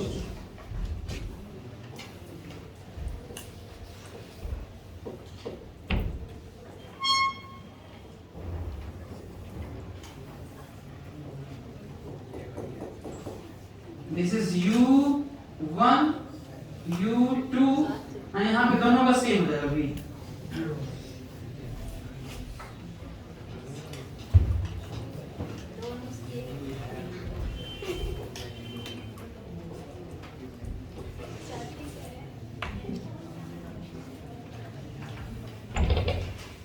ये मैं इसलिए बनाया क्योंकि यदि फोटो बना के कोई पूछे कि इसमें से कौन क्या है, कि VT वाला फोटो भी देख के बताया जा सकता है कि नेचर ऑफ कोलिजन कैसा है। यदि ये डिफरेंस बराबर ये डिफरेंस शुरू वाला है तो परफेक्टली इलास्टिक है, ये वाला कम रहे और शुरू वाला ज्यादा रहे तो पार्शियली इलास्टिक है, शुरू में रहे पर बाद में सेम हो जाए डिफरेंस ही न रहे तो परफेक्टली इनइलास्टिक है। और यदि शुरू में कम रहे और बाद में ज्यादा हो जाए तो सुपर इलास्टिक, बाद में जो डिफरेंस है। और डिफरेंस का मतलब ये देखो ध्यान से, डिफरेंस यदि मान लो ये नीचे बना होता ना तो माइनस मत कर लेना, ये पूरा जोड़ना ना मॉड फोटो में लंबाई है ना, जैसे मान लीजिए यहाँ पे 10 मीटर पर सेकेंड है और ये वाला ग्राफ नीचे है 2 मीटर पर सेकेंड है, तो ये डिफरेंस कितना है? थोड़ी कि 10 जोड़ ऐसे थोड़ी करना है कि 10 में से -2 घटा लिए जैसा भी घटाना था, तो नहीं करना है। जैसा भी फिलहाल तो फोटो में घटाना है ना, अभी दोनों प्लस रहेगा तब तो घटाना है डिफरेंस के लिए, ये वाला तो प्लस रहेगा तो घटाना है, तो नीचे रहेगा तो ये नहीं कि 10 -2, अच्छा उसमें भी साइन के साथ घटाना है, ये नहीं कि मतलब जोड़ देना है कि घटाने का मतलब माइनस लगा हुआ है, फिर साइन के साथ घटाएंगे तब भी ठीक है ना, नीचे रहेगा तो, लेकिन साइन के साथ वैसे ही घटाना तब वो सही डिफरेंस आएगा। नहीं तो झटके में आपसे क्या हो जाएगा कि ये 10 मीटर पर सेकंड है और ये -2 है तो आपके दिमाग में कहीं ऐसा ना हो कि 8 आ जाए, वो लंबाई पूरा देखना है।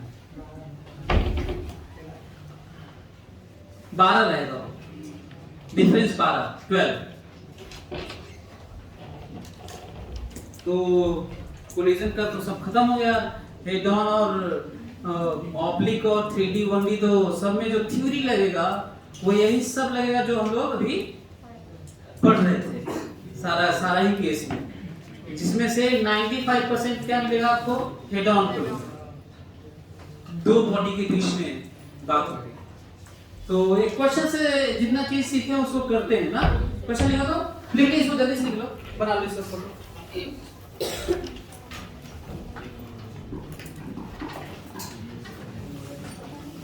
अच्छा, यदि फोटो बना के मैं पूछूं कि what is value of E, coefficient of restitution, तो निकाल दोगे? क्या करोगे? This difference by this difference, E निकलेगा। फोटो में यदि कोई पूछेगा आपसे कि ई क्या है, ई कोएफिशिएंट ऑफ रेस्ट्रिक्शन कोलिजन का, तो फोटो से ही निकालेंगे हम लोग। उसके लिए अब ये नहीं कि वैल्यू देना चाहिए, मास देना चाहिए, तो इक्वेशन लिखना है तो कैलकुलेट करना है तब आएगा। अब जो ग्राफ दिया है उससे भी निकाल सकते हैं जो वैल्यूज हैं।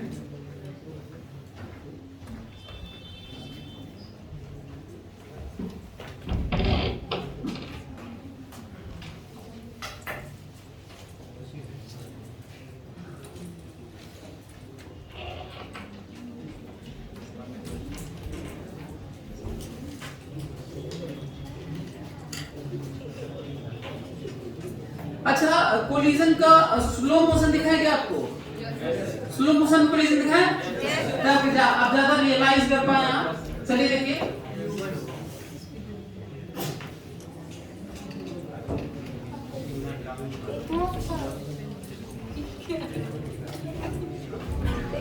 देखो तो इसी को मैं फिर से दिखाने जा रहा हूं। फेजेस ना, जो हम लोग पढ़े हैं कि 0 से शुरू हुआ, मैक्सिमम तक गया, और 3 टाइप के कोलिजन थे, उसके अलग अलग स्टेट की बात किया कि क्या हो रहा था। उसको देखते हैं स्लो मोशन पहले, बल्कि मैं आपको दिखा देता हूँ कि कैसे होगा।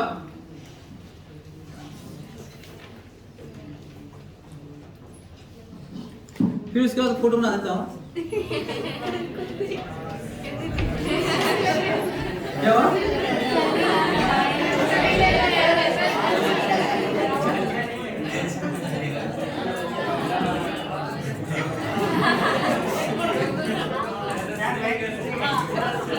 अब ठीक लग रहा है? अब सही लग रहा है? अभी लग रहा है?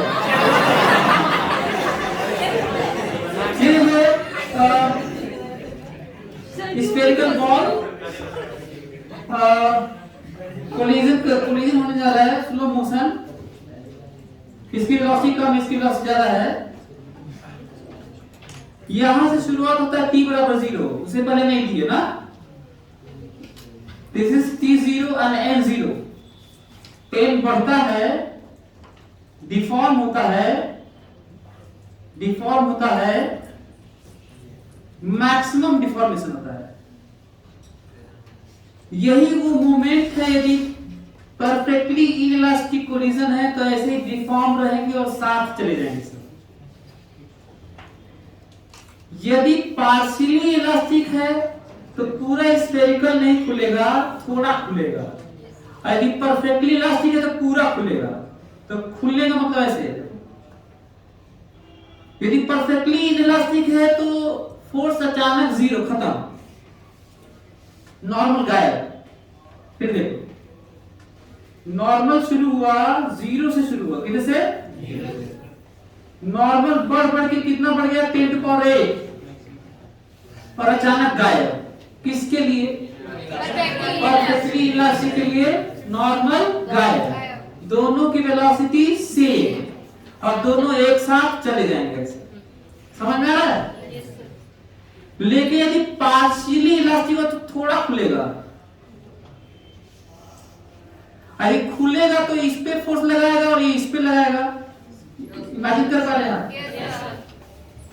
तो खुलने के लिए फोर्स लगाना, ऐसे चिपके, ऐसे तो फोर्स लगेगा अभी, और ये इसकी वेलोसिटी और बढ़ेगी, इसकी और घटेगी। बराबर हो चुका है। बराबर कब होता है? समझ में आ गया? Maximum deformed case, maximum force, और परफेक्टली इनइलास्टिक कोलिजन का अंत हो गया, और यही साथ चले जाएंगे। यदि पार्शियली इलास्टिक है तो थोड़ा खुलेगा, और परफेक्टली इलास्टिक है तो पूरा खुलेगा, और बातें अभी आगे जाएंगे। और इसका वेलोसिटी और बढ़ेगा, अभी बराबर था, इसका बढ़ेगा, इसका घटेगा। अब शुरू हो जाएगा डिफरेंस, लेकिन खत्म नहीं होगा। तब तक खत्म नहीं होगा जब तक कि जो होना है वो हो न जाए, और जो होना है वो हो न जाए। मतलब जितना पार्शियली इलास्टिक बॉडी के लिए जितना खुलना है उतना खुल न जाए, चाहे परफेक्टली इलास्टिक के लिए पूरा खुलना है तो खुल न जाए। और ये होगा, और फिर ये ऐसे होगा, फिर खुलेगा परफेक्टली। यहाँ तक खत्म हो जाएगा। यदि क्या हुआ तो पार्शियली इलास्टिक, यदि परफेक्टली इलास्टिक हुआ तो और नॉर्मल 0, और इसकी वेलोसिटी ज्यादा हो चुकी है। इमेजिन कर पा रहे क्या हुआ है? तो उसका मैं फोटो बनाता हूं, और ताकि आप ज्यादा रियलाइज कर पाए। ये m1 है, ये m2 है, वेलोसिटी u1 है और u2 है। एक मोमेंट ऐसा आया कि टच किया, अभी भी इसका u1 है और अभी भी इसका u2 है, t बराबर 0 है और नॉर्मल 0 है। जस्ट टच किया है, जस्ट अभी टच किया है। अब डिफॉर्मेशन शुरू हुआ है, और इसका शेप ऐसा हो गया है, इसका शेप ऐसा हो गया है। ये m1 है, ये m2 है, और ये बढ़ के v2 डैश है, और ये थोड़ा घट के u1 से घट के v1 डैश है। और फोर्स ठीक ठाक हो चुका है, मोमेंटम सब दोनों का बदल चुका है, वेलोसिटी बदल चुकी है, बहुत खतरनाक ढंग से फोर्स बदल रहा है, बढ़ता जा रहा है। एक मोमेंट ऐसा आएगा, most deform case, this m1, this m2, और दोनों की वेलोसिटी क्या हो जाएगी? सेम। दोनों का वेलोसिटी सेम, फोर्स सबसे ज्यादा, और यहीं पे दोनों एक साथ चले जाएंगे, ऐसे ही रह जाएंगे। यदि क्या हुआ तो परफेक्टली इलास्टिक हुआ तो अचानक यहीं पे नॉर्मल क्या हो जाएगा? 0। मैक्सिमम भी रहेगा यहीं पे, और यहीं पे 0 भी हो जाएगा अगले ही मोमेंट पर, और दोनों एक साथ इसी v से चले जाएंगे, क्योंकि फोर्स लगना ही बंद हो गया। अच्छा, फोर्स लगना क्यों बंद हो गया? क्योंकि परफेक्टली इनइलास्टिक केस में बॉडी का जो शेप बिगड़ जाता है, रीगेन नहीं होता, तो शेप बिगड़ गया वैसे रह जाए। और नॉर्मल जीरो। अच्छा नॉर्मल जीरो क्यों हुआ, कौन एक्सप्लेन करेगा? चलो बिगड़ गया से बिगड़ गया रीगेन नहीं होगा, नॉर्मल क्यों जीरो? किसी लोग बताएंगे, कोई बता? तो उससे क्या होगा? रिलेटिव वेलोसिटी एक्सेलरेशन कहां था? कुछ और बताओ, रिलेटिव वेलोसिटी बोले लेकिन थोड़ा सा और अच्छा बताना था, कुछ और बताओ। हाँ क्या? नहीं तो नॉर्मल ना, इंटरनल तो हमेशा रहा, इंटरनल तो हमेशा है। कोई और?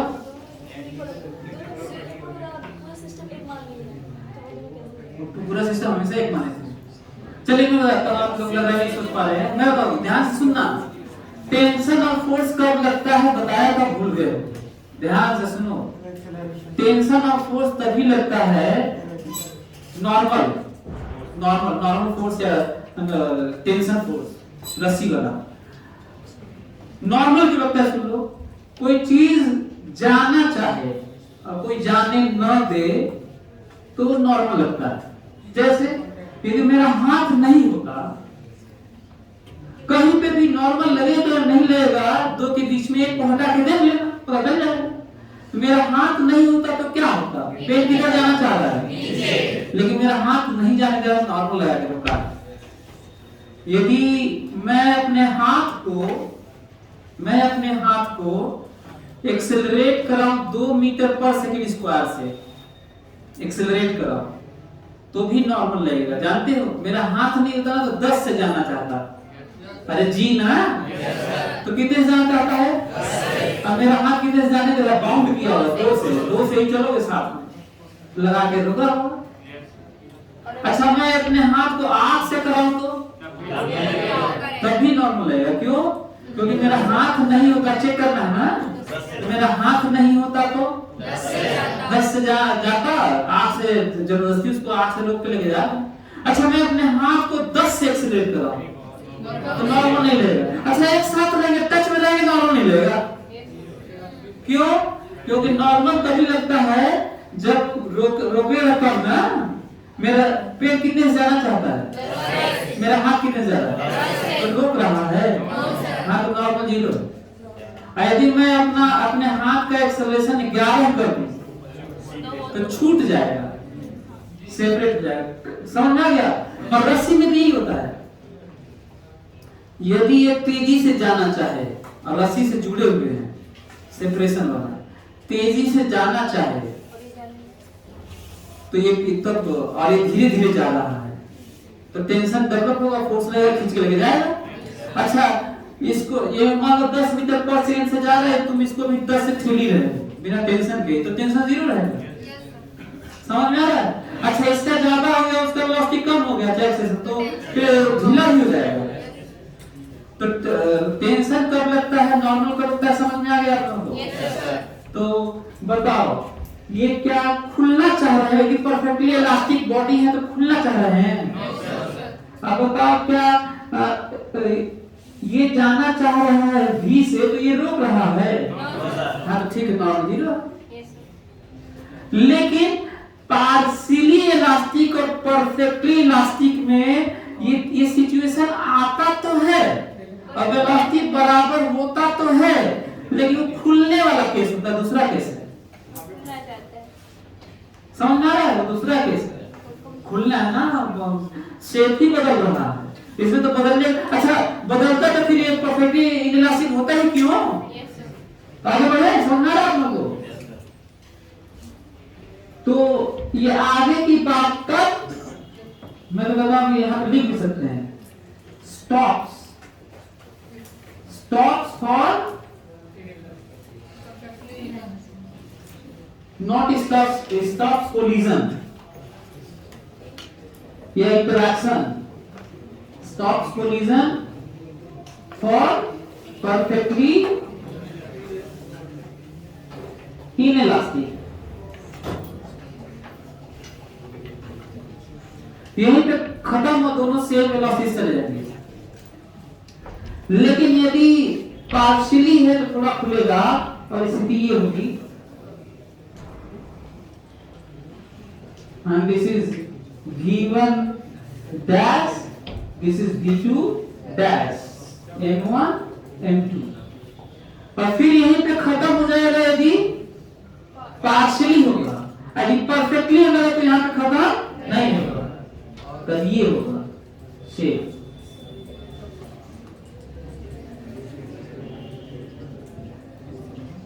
This is m1, this is m2 और ये हो गया v2 और ये हो गया v1 और नॉर्मल 0 और आगे सेपरेट भी हो जाएंगे।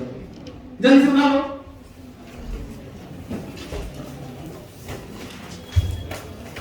नॉर्मल 0 एंड दिस यहां से लेकर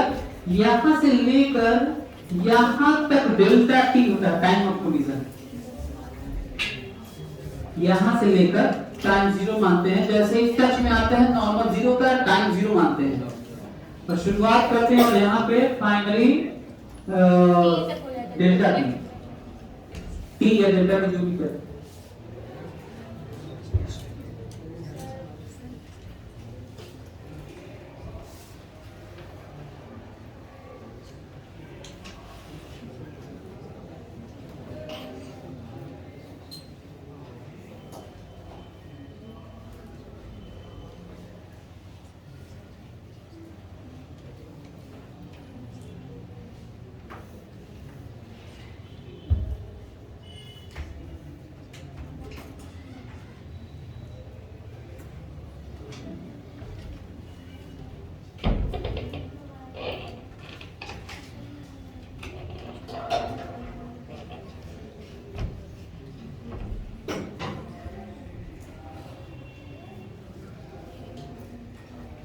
इसको एन भी लिख सकते हैं आप, एफ और एन। मैं अक्सर बोलता हूं कि सिंपल पे नहीं जाना चाहिए।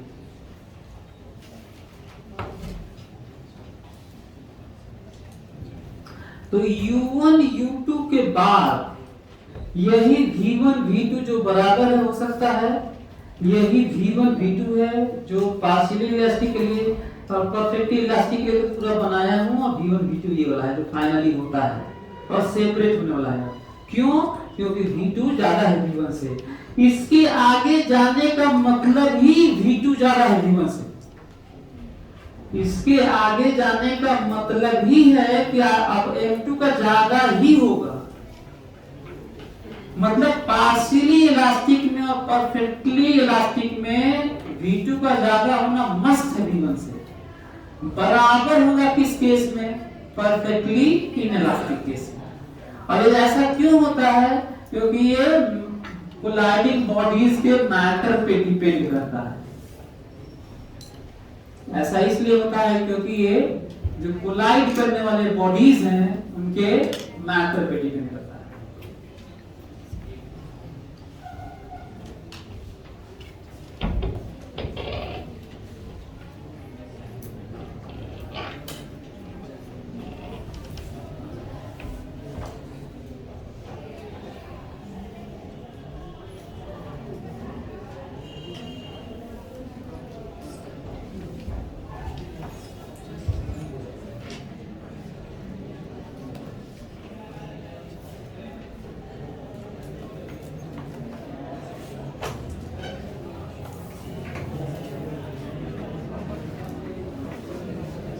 बना लिए? देखना है स्पीड पे काम नहीं करेगा तुम, स्पीड पे काम करना है भाई।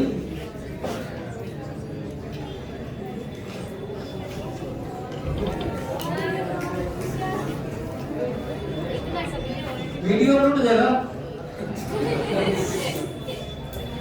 ये देखो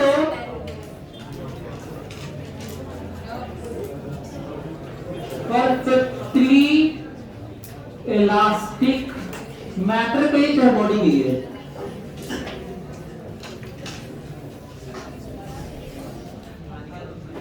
परफेक्टली इनइलास्टिक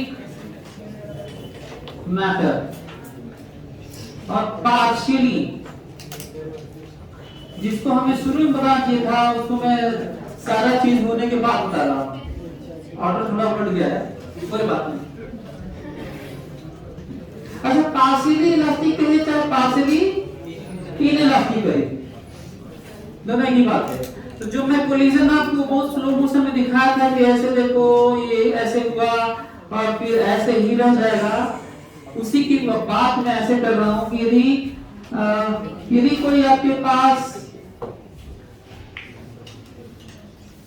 क्यूब है, रबर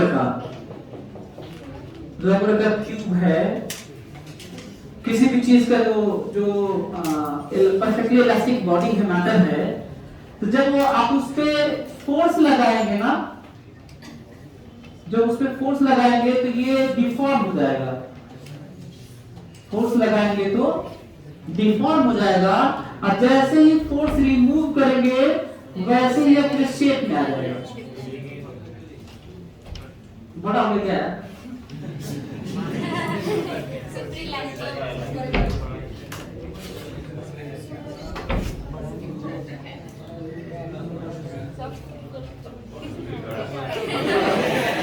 ठीक है।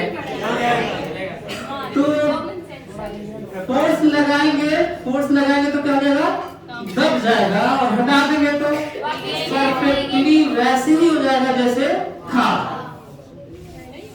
परफेक्टली इलास्टिक बॉडी, यदि कोई बॉडी है और यदि आप उस पे फोर्स लगाएंगे तो डिफॉर्म हो जाएगा, फोर्स लगाएंगे तो डिफॉर्म हो जाएगा, जैसे ही फोर्स रिमूव करेंगे वैसे ही का वैसे ही रह जाएगा, वैसे रह जाएगा फोर्स रिमूव करने के बाद। पार्शियली इलास्टिक यदि कोई बॉडी है, यदि फोर्स लगाएंगे तो डिफॉर्म तो होगा, फोर्स लगाएंगे डिफॉर्म तो होगा, पर हटा देंगे तो थोड़ा सा रिकवर होगा, थोड़ा सा वैसे ही रहेगा। समझ आ रहा है? यही रीजन है कि वो ई की बात होती है, यही रीजन है कि मैं स्लो मोशन में आपको समझाते हुए बताया था कि मोस्ट डिफॉर्म केस में वैसे ही रह जाएगा यदि परफेक्टली इनइलास्टिक बॉडी है। तो क्या ये दोनों पॉसिबल है? कभी कभी नहीं, ना ये कभी होता है ना ये कभी होता है, हमेशा ही होता है, इसी में कम ज्यादा होता है। काफी क्लोज रहे, पहले वाले शेप के बहुत क्लोज रहे तो उसी को हम लोग मान लेते हैं इलास्टिक, और ऑलमोस्ट ऐसे ही रहे, थोड़ा सा ही रिकवर हो तो परफेक्टली इलास्टिक मान लेते हैं। देखो होता तो है। तो ये ई की वैल्यू और जो कोलिजन की बात हो रही है, दुनिया में मैटर इसी तरह के 3 तरह के होते हैं। यदि मैं क्लोज भी मानूं तो ये वाला किन चीजों के लिए है? रबर की बॉल के साथ होगा, कॉस्को की बॉल, स्टील की बॉल। अच्छा, कई लोग कहते हैं कि सर स्टील की बॉल रबर इलास्टिक कैसे हो गया? उसकी स्टिफनेस बहुत ज्यादा है, इलास्टिसिटी बहुत ज्यादा है ना, स्टिफनेस तो, लेकिन है वो। अच्छा ये वाला लकड़ी उपड़ी हो गया, लकड़ी पे हथौड़ा मार दो, ऐसे शेप उसका खराब हो जाएगा, फिर वैसे ही रह जाएगा। गोबर मार दो, चाहे आटा बनाते होंगे, आटा पीते हो तुम उसमें हाँ थोड़ा तो बात कर चुका हूँ मैं। हाँ नहीं, लेकिन मैं इसे परफेक्टली इसलिए बोल रहा हूँ क्योंकि हम लोग अप्रोक्सीमेट करें ना, चिपड़ी पाते हो वही लोग ऊपर वाला। अच्छा ये वाला केस सारा यही होता है, लेकिन हम लोग कैसे कंसीडर करते हैं, है ना। जिस समय आप रबर कोई आपने उनसे बात है ना, तो रबर को जब आप खींचते होंगे, चाहे स्प्रिंग को ऐसे खींचते हैं फिर छोड़ते हैं, आपको लगता होगा कि रीशेप हो गया, होता नहीं है वो।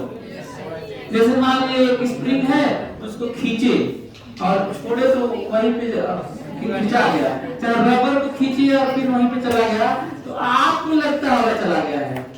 1 माइक्रोमीटर कम रहता है, जो जितना जितना खिंचाव रहता है एक्सटेंडेड उसमें से कम होता है, मतलब 1 माइक्रोमीटर पहले से ज्यादा रहता है लंबाई। समझ में आ रहा क्या बोल रहा हूं? अच्छा, वो पता इसलिए नहीं चलता है क्योंकि हमारा जो आई डिवाइस है उस लेवल तक मेजरमेंट नहीं कर पाता, इसलिए डिफरेंस को रीड नहीं कर पाता, क्योंकि इसकी भी तो लिमिटेशन है। कुछ भी देख लोगे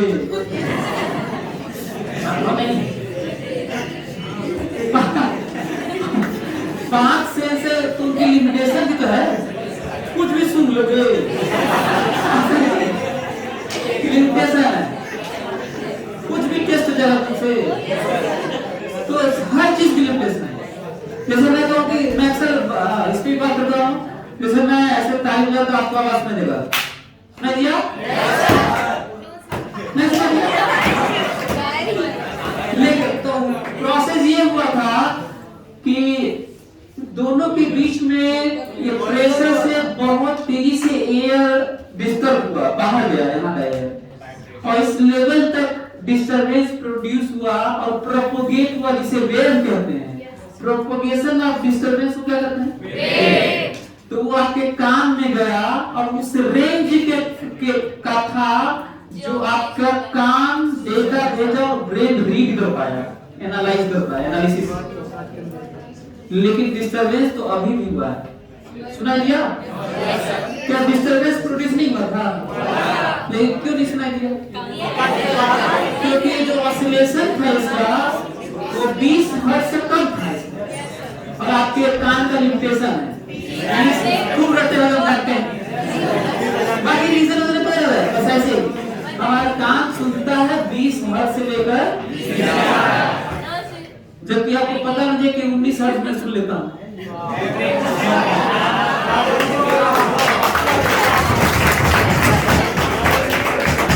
कोई स्टार्क बाउंड्री नहीं है, सच्चाई ये है कि कोई 19-18 भी सुनता है तो कोई 22 भी नहीं सुन पाता, और मिला जुला के एवरेज दिया गया तो कितना आया? 20। ये भी जानना चाहिए आपको। मैं तो सोच रहा हूँ कि जैसे ही 20 से कम हो गायब, तो आपका गायब होता, हमारा नहीं, ठीक है? मैं तो 20